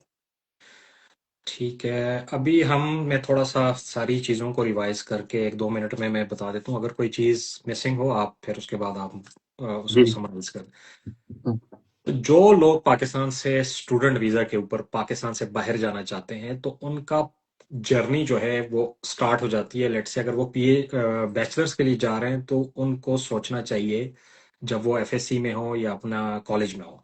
अगर जी वो जी। उस टाइम पे सोचेंगे, तो I think that's the point जहां से 1 साल का प्रोसेस है। किसी भी जगह पाकिस्तान से बाहर जाना, आपने जी जी। इमिग्रेशन करनी है, स्टूडेंट वीजा के ऊपर जाना है, तो आपको 6 महीने, 7 महीने या 1 साल पहले सोचना चाहिए कि आपने जी किधर जी। जाना है, क्या करना है। तो एग्जैक्टली। बैचलर्स, मास्टर या पीएचडी के लिए, ये तीनों के लिए आपको सोचना चाहिए। आप अपने लास्ट ईयर में हो, सेकंड ईयर में हो, या जी। बैचलर्स के लास्ट ईयर में हो, या आप अपने मास्टर्स एमफिल के रिसर्च में हो, तो आपको सोचना चाहिए कि आपने कैसे बाहर जाना है, अगर आपका बाहर जाने का इरादा है। Student visa is the easiest way to immigrate from Pakistan. This इससे सस्ता, आसान तरीका कोई नहीं है। जी। सेकेंडली, बैचलर्स के लेवल पर बहुत कम स्कॉलरशिप्स अवेलेबल होती हैं, लेकिन होती हैं। आजकल भी स्टाइपेंडियम हंगेरिकम चल रहा है, जिसकी लास्ट डेट जनवरी में है। इसी जी जी। तरह फिर मास्टर की स्कॉलरशिप थोड़ी सी ज्यादा होती है, और पीएचडी मैंने जहां तक देखा हुआ है कि मोस्टली कंट्रीज उसको प्रेफर करती हैं कि लोग आए हमारी यूनिवर्सिटीज में पीएचडी करें। और उसकी जी। रीजन क्या है कि पाकिस्तान में रिसर्च एंड डेवलपमेंट पे बजट नहीं होता, एलोकेशन नहीं होती, हम्म, ना हमारा इतना जहन है कि हम पीएचडी जी जी। करवाएं, रिसर्च करें। पीएचडी का मतलब कोई डिग्री नहीं है, एक रिसर्च होती है कि आप किसी प्रॉब्लम का सोल्यूशन बताएं या आप उस पर एग्जैक्टली। रिसर्च स्टार्ट कर लें। तो हम्म। पूरी दुनिया में हुकूमतें अपनी यूनिवर्सिटीज को इक्विप करती हैं, और यूनिवर्सिटी की रैंकिंग भी इसी चीज से डिसाइड होती है कि किस यूनिवर्सिटी के एक रिसर्चर ने कितनी ज्यादा रिसर्च करके कोई नई इनोवेशन की है। ठीक है, अगर आप एग्जैक्टली। हार्वर्ड, ऑक्सफोर्ड, प्रिंसटन देखें जो दुनिया की टॉप की यूनिवर्सिटीज हैं, तो हम्म। उस वो उनकी बेसिस ये है कि वहां पर बहुत सारे लोगों ने रिसर्च की है, बहुत सारे लोगों ने वहां पर ऐसी इनोवेशन की, बाद में जाके उन्होंने नोबेल प्राइज लिया है, जिसकी वजह से उनकी रैंकिंग टॉप पे। दिस इज जी द जी ओनली एग्जैक्टली। रीजन कि कोई बैचलर की बेस पे, कोई मास्टर की बेस पे ये यूनिवर्सिटियां रैंक नहीं होती, ये रैंक होती हैं इनकी रिसर्च एंड डेवलपमेंट पे, कि उन्होंने जी दुनिया के लिए क्या कंट्रीब्यूट किया है। जी, उनकी तो रिसर्च इसलिए आउटपुट जो है उस चीज पे डिपेंड करता है कि क्या वो क्या कंट्रीब्यूट करें सोसाइटी के लिए, अपनी कंट्री के एग्जैक्टली, लिए क्या इनोवेटिव चीज लेके आ रही है। एग्जैक्टली, तो इसीलिए गवर्नमेंट कहती है कि भाई हमारी यूनिवर्सिटी अपना भी जाहिर है प्रॉफिट कमाती है, उसके फंड भी जी। एलोकेट होते हैं, और इसके बाद गवर्नमेंट भी उनको फंड करती है कि हमारी यूनिवर्सिटीज जो है वो टॉप रैंकिंग में है, और हम अपनी, और खास तौर पे ये जो डेवलप्ड कंट्रीज हैं, the main reason for their development is कि ये इनोवेशन कर रही हैं। ठीक है, एग्जैक्टली। वरना अगर ये इनोवेशन ना करें तो ये बहुत पीछे रह जाए। ओके, जी वही ना, सो लाइक जो भी आपके पास, जो आप अपनी, लाइक अगर मैं सिंपल एग्जांपल में दूं कि सब जो आपकी कंट्री के पास जो पैसा कमाती है कंट्री, वो कमाती है कोई चीज बेच के। दैट्स द ओनली वे आप अपना पैसा कमा सकते हो, एक्सपोर्ट देके। एक्सपोर्ट आप तभी करोगे जब आप कोई चीज बना रहे हो, नहीं तो अगर आप कोई सेम डुप्लीकेट चीज कर दोगे, कोई और कंट्री आपसे सस्ती बना के वही चीज बेचना शुरू कर देगी। पर अगर आप कोई एग्जैक्टली, एक्चुअल इनोवेटिव चीज लेके आ रहे हो जो कि आएगी रिसर्च, जो कि सिर्फ पॉसिबल है अगर आप उस पर रिसर्च करो, इनफ फंडिंग लगाओ कि वो चीज बनेगी, कमर्शलाइज होगी, आपकी कंट्री से रेवेन्यू जनरेट करेगी। So that is like the main मकसद कि पीएचडी स्टार्ट इसलिए हुई थी कि एक पर्टिकुलर बंदे का माइंड लगा सके इस चीज पे, कि वो किसी चीज को सॉल्व करे, जैसे सामने का प्रॉब्लम को सॉल्व करे, या कोई इनोवेटिव चीज लेके आए जिससे पूरी कंट्री या इवन जो ह्यूमन सिविलाइजेशन है उसको फायदा हो सके, कोई चीज एग्जैक्टली, इंप्रूव हो सके, कोई बीमारी क्योर हो सके, कोई चीज आसान हो सके जिंदगी की लाइफ में। So that is the main. ठीक। अब जो स्टूडेंट मास्टर पीएचडी, जिसके ऊपर आज हमारा टॉपिक है पीएचडी का, वैसे मैंने बैचलर्स के ऊपर भी सेशन किया हुआ है, और लास्ट वीक हमने जर्मनी के पेपर किया हुआ है। कल हमारा सेशन है रास्मस मंडस के ऊपर, एक स्कॉलर्स जी आएंगे जो सारी चीजें एक्सप्लेन करेंगे। ओके, जी तो अगर आपने स्टूडेंट वीजा के लिए जाना है तो कुछ चीजें आपने पहले ही कर लेनी है। जो जो डॉक्यूमेंट्स आपके पास अवेलेबल हैं उनको आपने अटेस्ट वगैरह करा लेना है, उसमें हम्म। प्रोसेस में 2 3 4 महीने का टाइम लगता है। तो एज ए एग्जैक्टली। स्टूडेंट आपने सोचना शुरू करना है कि ये रिक्वायरमेंट है, डॉक्यूमेंट अटेस्ट करवा लिए। आइल्स आपने कर लेना है, उसके लिए रिक्वायर है या नहीं है, क्योंकि आप यूके अप्लाई कर रहे हैं या आप हम्म जर्मनी अप्लाई कर रहे हैं, आपको नहीं पता आपका एडमिशन किधर होगा। तो आप, हम्म। एक चीज है जो एक हर्डल है वो आपने करनी है, वो आप कर लो, वैसे ही कर लो। और अच्छा। बहुत सारी तो यूनिवर्सिटीज में रिक्वायर नहीं होता, जी उसमें जी कहते तो हैं प्रोफिशिएंसी टेस्ट जो है, आप एक हम्म। सर्टिफिकेट बना के। लेकिन मेरा ये मशवरा होता है कि आप आइल्स कर लो, क्योंकि जी जी। दैट हाँ एस्टेब्लिश जी। के आप अथेंटिक आपके हाँ। पास इंग्लिश स्पीकिंग की स्किल है। हाँ जी, उसके इसमें बाद अगर मैं ऐड करूँ ना जी तो जी आर्ट्स सामने लगा कि कर लेना चाहिए उन्हें। मेरे से स्टूडेंट्स अक्सर पूछते हैं कि क्या वो अभी आर्ट्स दे दें। अब क्योंकि ना डिफरेंट स्टूडेंट्स की ना एनवायरनमेंट ज़रा वोलेटाइल हो सकते हैं, लाइक अक्सर जो होते हैं ना, जब इस स्टेज पे पहुंचते हैं कि मास्टर्स कंप्लीट किया है, तब मोस्टली पाकिस्तानी स्टूडेंट जो पॉपुलेशन है उसकी जो एज होती है वो 25 26 तक पहुंच चुकी होती है।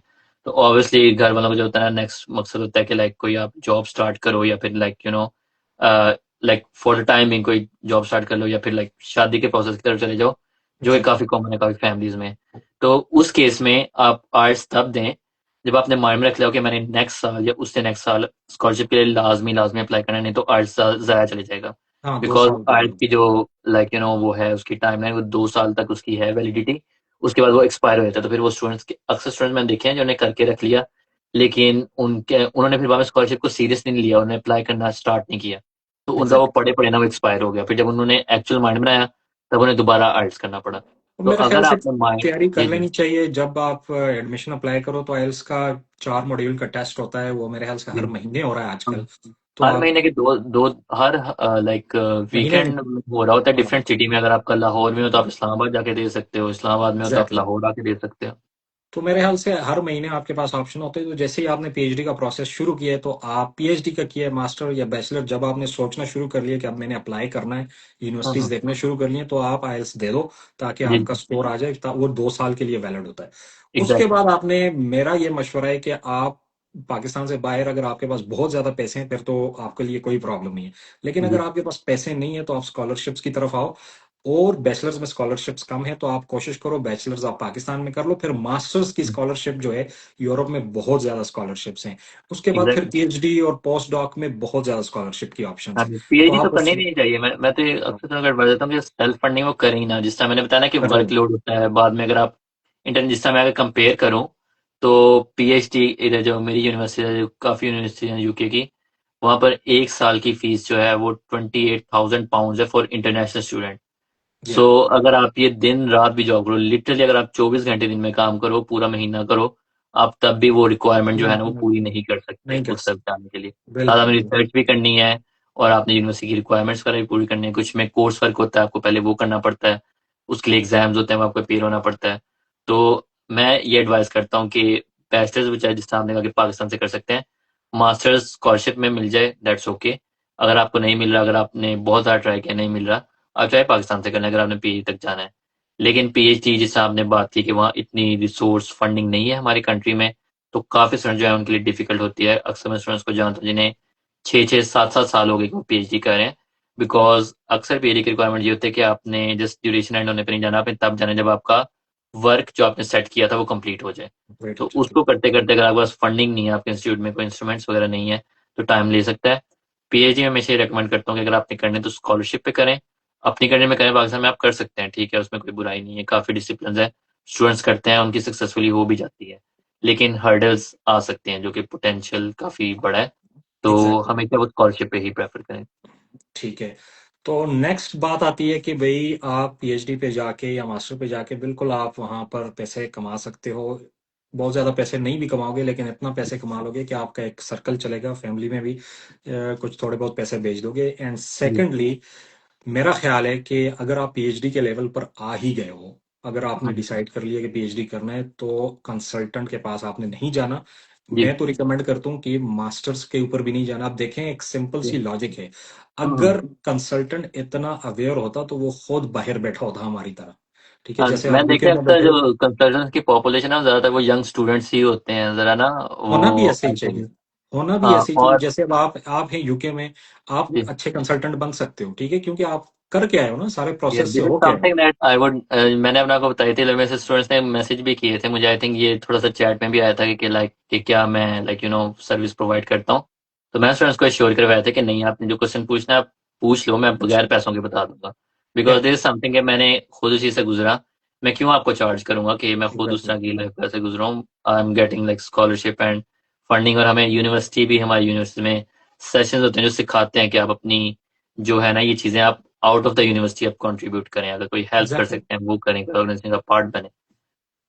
यही मेरा बताने का मकसद है कि बहुत सारे स्टूडेंट, लास्ट वीक भी हमने सेशन किया था, तो वसीम भाई आए थे, उन्होंने जर्मनी के बारे में कंप्लीट इन्फॉर्मेशन दी थी, एक एक जी जी। स्टेप के ऊपर वो बता रहे थे। और हम्म, जैसे आप बता रहे हैं, और जैसे मैं थोड़ा बहुत ट्रैवलिंग करता हूँ दुनिया में, तो मैं जी वीजा जी। के ऊपर बताता हूँ कि भाई ये काफी अच्छी एजेंट, वीडियोस है आपकी, मैंने देखी है। जी, एजेंट जो होता है वो, अगर इतना देखें, एक एजेंट है वो पाकिस्तान से बाहर गया ही नहीं है, तो उसको हम्म। डायनामिक्स नहीं पता, बाहर आपने जाना है, वो इधर से ही आपको बजट वगैरह, कुछ वीजाज हैं जैसे उम्रा का वीजा हो गया, ठीक है, वो समझ आती है, वो एक प्रोसेस है, उसकी रिक्वायरमेंट है कि आपने एजेंट के पास जाना है। लेकिन बहुत सारे वीजाज, स्पेशली जब आप पीएचडी के उस तक आ गए हैं, तो मेरा हम्म। इवन मास्टर के आ गए, तो अगर आप एक वेबसाइट नहीं पढ़ सकते, तो you should drop hmm. The idea of PhD. Because ये वाले वो पीएचडी या मास्टर नहीं है जो पाकिस्तान जी में जी होते हैं, कि आपने थीसिस किसी और से लिखवा दिया, प्रोफेसर को गपशप जी। लगवा दी और आपका काम हो गया। मुझे पता है एग्जैक्टली। कि कैसे होते हैं, कि भाई प्रोफेसर के क्या हालात होते हैं और स्टूडेंट के क्या हालात होते हैं पाकिस्तान में। इसीलिए जो आपने पहले बात की कि हमारे बहुत सारे जो पब्लिकेशन हैं वो फ्लैग हो रही हैं पाकिस्तान, जी इंडिया जी वगैरह से। द जी जी। मेन रीजन इज, एक तो यहाँ पर जिस किस्म की रिसर्च हो रही है, तो वो बहुत वेग है, कोई रिसर्च है ही हम्म। नहीं, डेवलपमेंट है हम्म। ही नहीं, बस कॉपी पेस्ट वाला चक्कर चल रहा है। And the exact. Second option is, अगर आप इस स्टेज पर पहुंच चुके हैं कि आप पीएचडी के लिए अप्लाई कर रहे हैं, मास्टर के लिए अप्लाई कर रहे हैं, तो you should be capable of reading a hmm. Website. अगर आप एक जी जी। वेबसाइट रीड नहीं कर सकते, बेसिक, हम्म। तो मेरे हाँ जी, ख्याल और में उन्होंने ना आप। वेबसाइट इन्होंने ना अब, क्योंकि अगर जो स्कॉलरशिप वो इंटरनेशनली भी एडवर्टाइज कर रहे हैं ना, उन्हें उन्हें पता है हमारी कंट्री से भी लोअर लेवल पे कंट्रीज हैं जहाँ पर बहुत सारी बेसिक फैसिलिटीज नहीं है, लेकिन स्टूडेंट्स वहां से भी स्कॉलरशिप के थ्रू आते हैं, वो खुद अप्लाई करके आते हैं, खुद पढ़ के आते हैं। अगर कोई स्टूडेंट वेबसाइट पे चला जाए, बहुत सिंपल इंस्ट्रक्शन है, उन्होंने डॉक्यूमेंट के नाम दिए कि बस आपको ये डॉक्यूमेंट चाहिए, इस फॉर्मेट में चाहिए, पीडीएफ चाहिए, बस दैट्स इट। कोई उन्होंने एग्जैक्टली। कोई बहुत जिस तरह हमारी कंट्रीज में प्रोसेस होता है कि आपको साथ अटेस्ट करवाना है, साथ वो सीएनएससी की एक शनाख्ती कार्ड की फिजिकल कॉपी लगानी है, स्टेपल करना है, वो पिन्ने करने हैं। कोई ऐसा प्रोसेस नहीं है, सब कुछ डिजिटल है। स्कैन आकर उस डॉक्यूमेंट्स पड़े हुए हैं, अपलोड करो। उनका सिंपल आंसर है कि आपने कोई पहले मास्टर्स किस सब्जेक्ट में किया था।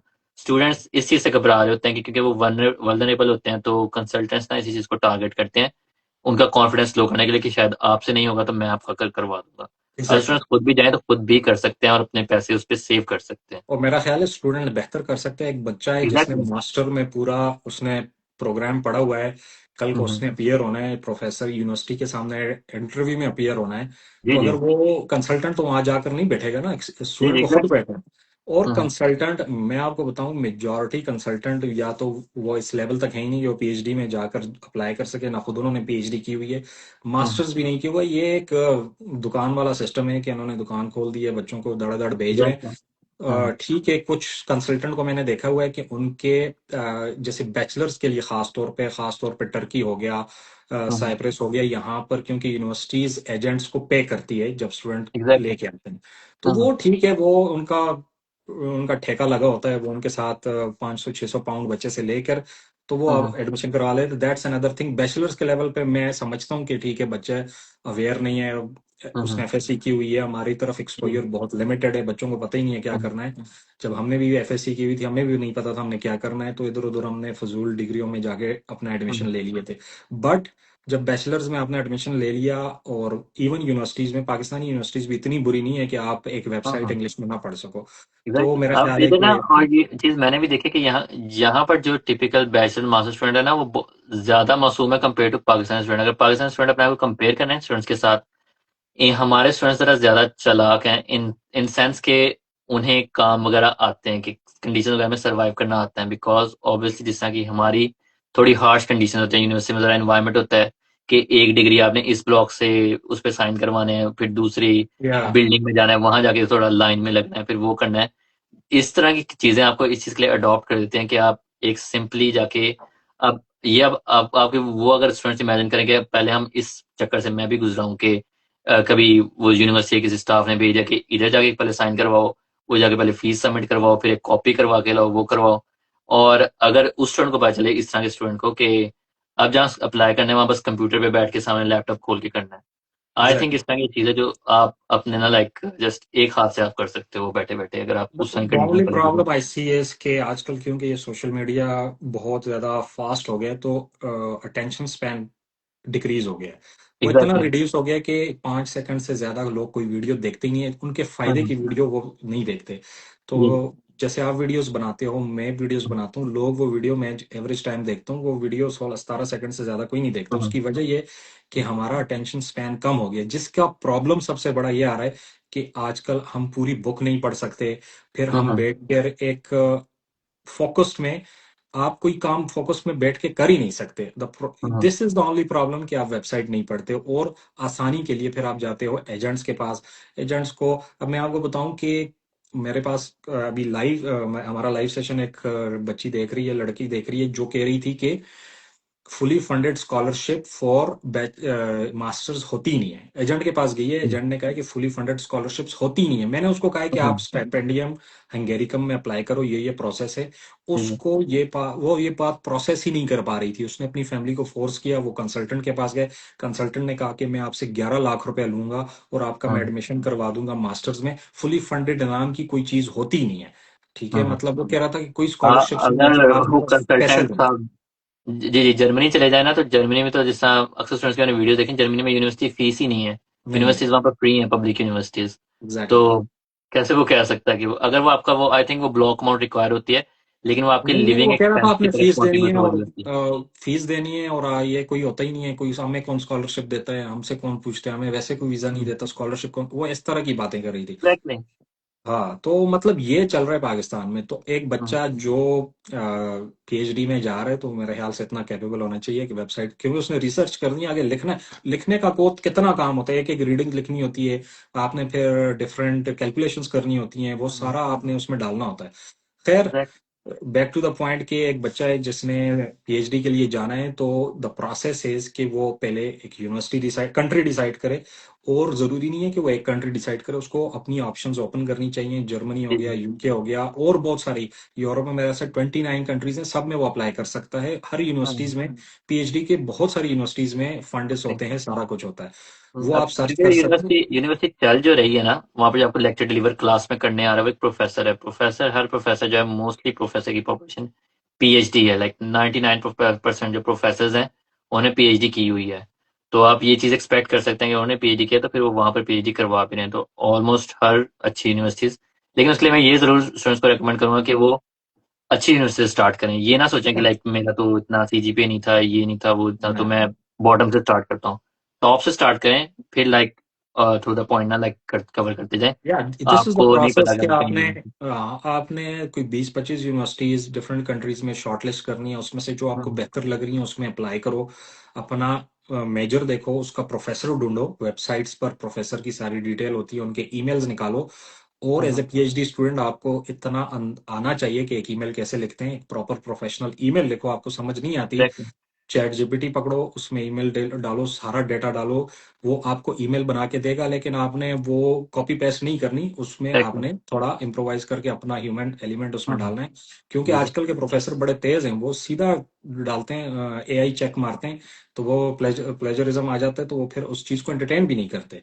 तो you need exactly. To do के प्लेजरिज्म से आपने बचना है, मिस्टेक्स। स्टूडेंट्स को ना स्टूडेंट्स को जरा ये अपने माइंड में रखना चाहिए कि रूम ऑफ एरर हर जगह होता है। और यहाँ पे, यहाँ की जो वेस्टर्न कंट्रीज है वो बड़ा जरा ज्यादा ना, आई वुड से कि सॉफ्ट हैं आप स्टूडेंट्स के ऊपर ना, और लाइक जनरल पॉपुलेशन के ऊपर भी। जिस तरह हमें बताया गया होता है कि लाइक अगर आप थोड़ी सी गलती कर दोगे तो आपके वो जो मार्क्स इतने सारा कट कर लेगा, आपका पूरा पेज का आंसर जो है वो कैंसिल कर देगा, ये वो पे ना। या लेकिन इधर वो नहीं है, इधर वो रूम ऑफ एरर देते हैं। अगर इवन आप प्रोफेसर के साथ आपने ईमेल में जो है वो कन्वर्सेशन में थोड़ी सी गलती कर दे, ही वुड टोटली एक्सेप्ट। वो उस पर ना हंसेगा, ना अपने कॉलीग्स को बता के हंसेगा कि एक स्टूडेंट मुझे इस तरह कहा था, उसने ये कहा था लेकिन उसने ये कह दिया। वो इस चीज़ को मजाक नहीं उड़ाते, वो टोटली एक्सेप्ट करते हैं कि हमारी लैंग्वेज सेम नहीं है, हमारा कल्चर सेम नहीं है, तो डिफरेंसेस होते हैं। और वो डिफरेंसेस को वो लोग एक्सेप्ट करने के लिए तैयार होते हैं। तो अगर एग्जैक्टली। स्टूडेंट कोई गलती कर भी रहा है ना, अगर किसी को थोड़ा सा है कि शायद वो मुझे नहीं रिप्लाई करेगा या नहीं कर रहा, या मैंने अभी जो रिसेंट वीडियो बनाई थी, मैंने उसमें स्टूडेंट्स को यही बताया था कि there is no such thing as perfect email. काफी लोग स्टूडेंट्स लोग ना ऑनलाइन टेम्पलेट शेयर करते हैं कि ये वाला टेम्पलेट फॉलो करो, ये करो। या बहुत कंफ्यूज हो जाते हैं। तो मैंने उन्हें बताया कि आप कोई भी कर लो, हर कोई भी टेम्पलेट आपको 100% गारंटी नहीं देगा। There is always like room for improvement. तो आप बस लाइक कंसिस्टेंसी से आप अप्लाई करो, आप करते जाओ करते जाओ, एक स्टूडेंट एवेंचुअली है, कोई ना जब कोई वो आपको मिल 20 जाएगी। ईमेल्स लिखेगा तो ऑटोमेटिकली उसकी ईमेल इंप्रूव हो जाएगी। एग्जैक्टली। लेकिन उसको ईमेल खुद लिखनी पड़ेगी, वो खुद जी अपने जी। आप को डिफाइन करना अभी जानता हो, क्योंकि कंसल्टेंट कल तो को। लाइक जिससे आपने स्टार्ट की थी, कंसल्टेंट तो is a no go for me. Like आप उसके पास ना जाए, सबसे पहले आप खुद अपना स्टार्ट करें। Senior exactly. स्टूडेंट्स आपको मिलेंगे, आपको कोई लाइक डिफरेंट मैंने यूट्यूब पे भी रिसेंटली रेफर करना शुरू किया था स्टूडेंट्स को। मेरे से कुछ स्टूडेंट्स क्वेश्चंस पूछे थे जो कि मुझे नहीं आते थे डिफरेंट कंट्रीज के बारे में। लेकिन मैंने वही चीज, सेम उनका क्वेश्चन यूट्यूब पे जस्ट एज इट इज लिखा, and it gave me tons of videos कि लाइक अगर कोई बच्चा चाइनीज गवर्नमेंट स्कॉलरशिप है, जिस तरह उस स्कॉलरशिप का मुझे नहीं पता, लेकिन यूट्यूब पे स्टूडेंट्स हैं जिन्होंने 2025 में अकेला भी जो है स्टार्ट उसमें किया, कुछ लोगों ने 2026 पे भी अप्लाई करना, वीडियोस बनाना शुरू कर दिए कि उस साल के लिए कैसे अप्लाई करें, कोई अपडेटेड प्रोसेस वगैरह है। तो उन्हें हर एग्जैक्टली। चीज इंटरनेट से अवेलेबल है वहां पर इजीली। एग्जैक्टली, एग्जैक्टली ऐसा ही है। तो मेरे ख्याल से हमारा सेशन काफी अच्छा हो गया और काफी लंबा भी हो गया। तो जी मैं इसके इस वीडियो को एंड होने के बाद मैं एक स्टोरी लगाऊंगा जिसमें मैं आपकी आईडी मेंशन करूंगा, तो स्टूडेंट आपके पास आएंगे, फिर आपने उनके जी साथ जो क्यूरीज हैं पीएचडी के रिलेटेड या जनरली, जी। तो आप उनसे कांटेक्ट वो आपसे करेंगे, फिर आप उन्हें रिप्लाई कर लें जैसे आप गाइड करते हैं एज एग्जैक्टली। पर, मतलब आपके पास जब टाइम हो। तो मेरे ख्याल से बहुत अच्छा सेशन हो गया। जो लोग वीडियोस देख रहे हैं, तो कल हमारा इरास्मस मुंडस के ऊपर एक सेशन है, तो जितने लोग भी ज्वाइन करना चाहते हैं, तो उसमें हम एक खातून है, वो इरास्मस मुंडस में क्रोएशिया में है, मेरे ख्याल से, तो उनसे हम बात करेंगे। कल वो सेशन होगा 8 बजे पाकिस्तान के जी टाइम से। संडे है तो मेरे ख्याल से लोग फ्री होंगे, तो उसमें हम बैचलर्स, मास्टर्स और सारी चीज़ों के ऊपर बात करेंगे। बहुत सारे क्वेश्चंस आज बैचलर्स के ऊपर आ रहे थे। तो हम्म, अगर किसी का कोई सवाल हो तो अगले 2 मिनट हमारे पास हैं, तो फिर हम सेशन को एंड कर देते हैं। किसी का कोई क्वेश्चन हो पीएचडी के रिलेटेड, तो ताकि हम उसको एड्रेस कर सकें। वसीम भाई, बहुत शुक्रिया आपका। लास्ट वीक हमने वसीम इज हेयर जिनकी आईडी है, इनके साथ हमने जी जी, मैंने जर्मनी। जानता हूँ। मैं जर्मनी पे इनकी काफ़ी वीडियोस हैं। ये हाँ बहुत कंसिस्टेंटली वीडियो पोस्ट करते रहे हैं, हर तरह की, जो छोटी या फिर कोई बड़ी जी स्कॉलरशिप पे जी, थी, मैंने देखा था। एवं इनके साथ अच्छा, पीएचडी में उनके पास इतना टाइम नहीं होता ना कि वो इतनी कंसिस्टेंटली वीडियो बना सकें। बहुत रिसर्च वर्क चल रहा था बैकग्राउंड में इस तरह करके। But even he is like international student, but he has yeah been doing a is lot of doing good. Amazing जी। मुस्तफ़ा भाई, कल का सेशन 8 बजे होगा, शाम को, रात को 8 बजे, 8 PM। तो एक बट आई मिनट थिंक हम और। प्रीवियसली क्वेश्चन आए थे, वो आई थिंक डिसअपीयर हो गए चैट से। आई थिंक लाइव आ रहे होते हैं। वो ये साइड पे क्वेश्चन है कि can you please share the detail for bachelors program in medical field और बीडीएस और allied health. Hmm, Azaan Khan, आजकल स्टाइपेंडियम हंगेरिकम में 200 सीट्स हैं फॉर एमबीबीएस, जो इसको हम एमबीबीएस पाकिस्तान में बोलते हैं, और डेंटिस्ट्री, और इसके हम्म, अलावा कुछ और फील्ड्स भी हैं। 200 स्कॉलरशिप्स हैं, और 16 जनवरी मेरे ख्याल से उनकी लास्ट डेट है। तो आप एचईसी की वेबसाइट पर जाकर अप्लाई कर सकते हैं। ओके, कुछ क्वेश्चन है। जी any scholarship recommendation for PhD in applied linguistics? जी तो जी, ये इसके मैंने जवाब। देखिए क्वेश्चन है डिफरेंट सब्जेक्ट्स के। लाइक इन समरी स्टूडेंट ने डिफरेंट सब्जेक्ट्स का पूछा है। किसी ने मैथ्स का ही पूछा था, एक ने साइकोलॉजी का ही पूछा था। तो मैंने बता दूं कि एक ना बहुत अच्छी पीएचडी का पोर्टल है, www.findapphd.com। अगर आप जिस गूगल पे डायरेक्टली फाइंड अ पीएचडी भी लिखें तो वो फर्स्ट पे खुल जाएगा। तो उसके अंदर ना डिफरेंट सब्जेक्ट वाइज उन्होंने डिवाइड किए हैं स्कॉलरशिप्स।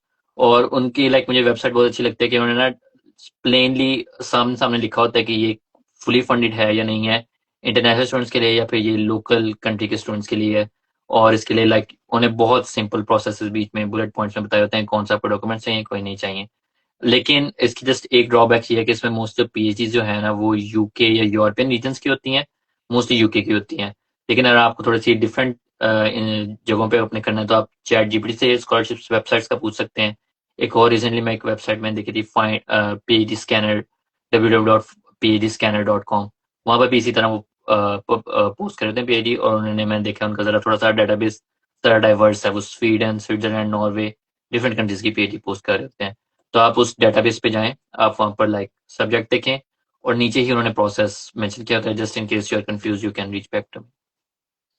अच्छा, ये दूसरा क्वेश्चन है कि हमने टीचर्स को ईमेल करनी है या जॉब्स पर देखूं, प्रोजेक्ट पे अप्लाई करूं? तो इस मेरे ख्याल से टीचर को ईमेल करनी है, ये तो ऑब्वियस है। सो ये ना डिपेंड करता है आप किस स्कॉलरशिप में अप्लाई करें। जैसे मैंने बात की थी कि एक जनरल स्कॉलरशिप होती है और एक लाइक प्रोजेक्ट स्पेसिफिक स्कॉलरशिप होती है। मोस्ट ऑफ द केसेस में आपको, अगर किसी स्कॉलरशिप में रेकमेंड ये मेंशन नहीं किया हुआ कि आपने प्रोफेसर से अप्रूवल लेनी है, आप फिर भी उस प्रोफेसर को ईमेल करें, क्योंकि वो प्रोफेसर आपको जस्ट उस स्कॉलरशिप के अलावा मजीद बातें भी गाइड कर सकता है। कि आपने अगर इंटरव्यू में, जिस समय मैंने जब अप्लाई किया था, मैंने प्रोफेसर से पहले बात की थी। उन प्रोफेसर ने मुझे इंटरव्यू के लिए भी गाइड किया था कि जिस इंटरव्यू जो मेरा यूनिवर्सिटी कंडक्ट करना है, वो पोटेंशियली उसके लिए मैं कैसे प्रिपेयर कर सकता हूँ। अपनी कोई मैंने स्लाइड्स वगैरह बनानी है, कोई पावर पॉइंट बनानी है, तो उसमें मैं स्लाइड्स की लाइक लिमिट कितनी रखूँ, ये करूँ वो करूँ। तो एक प्रोफेसर के साथ आप लाइक लाजमी कांटेक्ट रखें। और मैंने रिसेंटली एक वीडियो बनाई थी, वो इसी चीज़ पे थी कि ईमेल कैसे स्टार्ट करें। But still if you have like specific question you can always come back and like ask me. ठीक है, वो वीडियो ना मैं अपनी स्टोरी पे शेयर कर दूंगा। आप मुझे उस वो जी वीडियो शेयर कर दें मैसेज में, तो मैं उस पे शेयर कर दूंगा ताकि लोग वो देख सकें। जी जी ओके ब्रदर, बहुत शुक्रिया आपका। बहुत ज़बरदस्त सेशन हुआ हमारा मेरे ख्याल से। Thank you. बाकी कुछ लोगों को क्वेश्चन होंगे तो वो आपसे रब्ता कर लेंगे। मैं स्टोरी पे आपकी आईडी मेंशन कर दूंगा ताकि लोग आपसे रब्ता कर सकें। तो बहुत शुक्रिया आपका, बहुत जी जी, अच्छा बहुत सेशन शुक्रिया हुआ। आपका भाई। थैंक तो यू सो मच। इंशाल्लाह दोबारा कभी हमें मौका मिला तो दोबारा सेशन करेंगे इस चीज़ के ऊपर। जी जी, जरूर। ये एक ठीक है। लास्ट क्वेश्चन है, कैन आई एड्रेस दैट? ये है कि दो पब्लिकेशन है, सिक्स बैंड और सीजीपीए। आई थिंक आपको ना ये जस्ट यूनिवर्सिटी की वेबसाइट पे जाके देखना पड़ेगा कि उनकी आर्ट्स की क्या रिक्वायरमेंट है। यूनिवर्सिटी की वेबसाइट पे जो है वो सीजीपीए के अलावा आर्ट स्कोर भी मेंशन होता है कि वो वाली यूनिवर्सिटी कितना आर्ट स्कोर एक्सेप्ट कर रही है। तो आप वो वहां जाकर सर्च कर सकते हैं। एज फार आपने कहा कि आपकी 2 पब्लिकेशन है, that is two more than that you needed. So अगर आपकी ना भी होती तब भी इट्स ओके, अगर आपकी हैं then it's good as well, आप अप्लाई कर सकते ठीक है, तो मैं कोशिश करूंगा कि इस लाइव सेशन को ना मैं डाउनलोड करके, अब हैं। मुझे जी नहीं जी। पता वो कैसे होती है, तो फिर मैं यू फेसबुक पे अपलोड कर दूंगा अगर ये डाउनलोड हो गई। तो फिर मैं जी उसको जी। मेंशन भी कर दूंगा अपनी स्टोरी पे, तो जिन लोगों ने दोबारा ये सेशन देखना है 1 घंटे से ऊपर का है, तो वो देख हम्म। सकते हैं। जी जी तो सर। ठीक है भाई, बहुत ज्यादा शुक्रिया आपका। दोबारा अगर नो हमें वरीज, मौका थैंक यू मिलेगा सो मच। तो करेंगे। अब हम सेशन को एंड करते हैं। तो जिन लोगों इंशाल्लाह। को होगा तो आपकी आईडी पर मैं स्टोरी में मेंशन करता हूँ, उस पर जाकर वीडियो भी देख लें, आपकी आईडी को भी चेक कर लें। ओके जी, ठीक है। बहुत शुक्रिया, ओके। जज़ाकल्लाह। अल्लाह हाफ़िज़। Thank you so much. अल्लाह हाफिज। अल्लाह हाफ़िज़।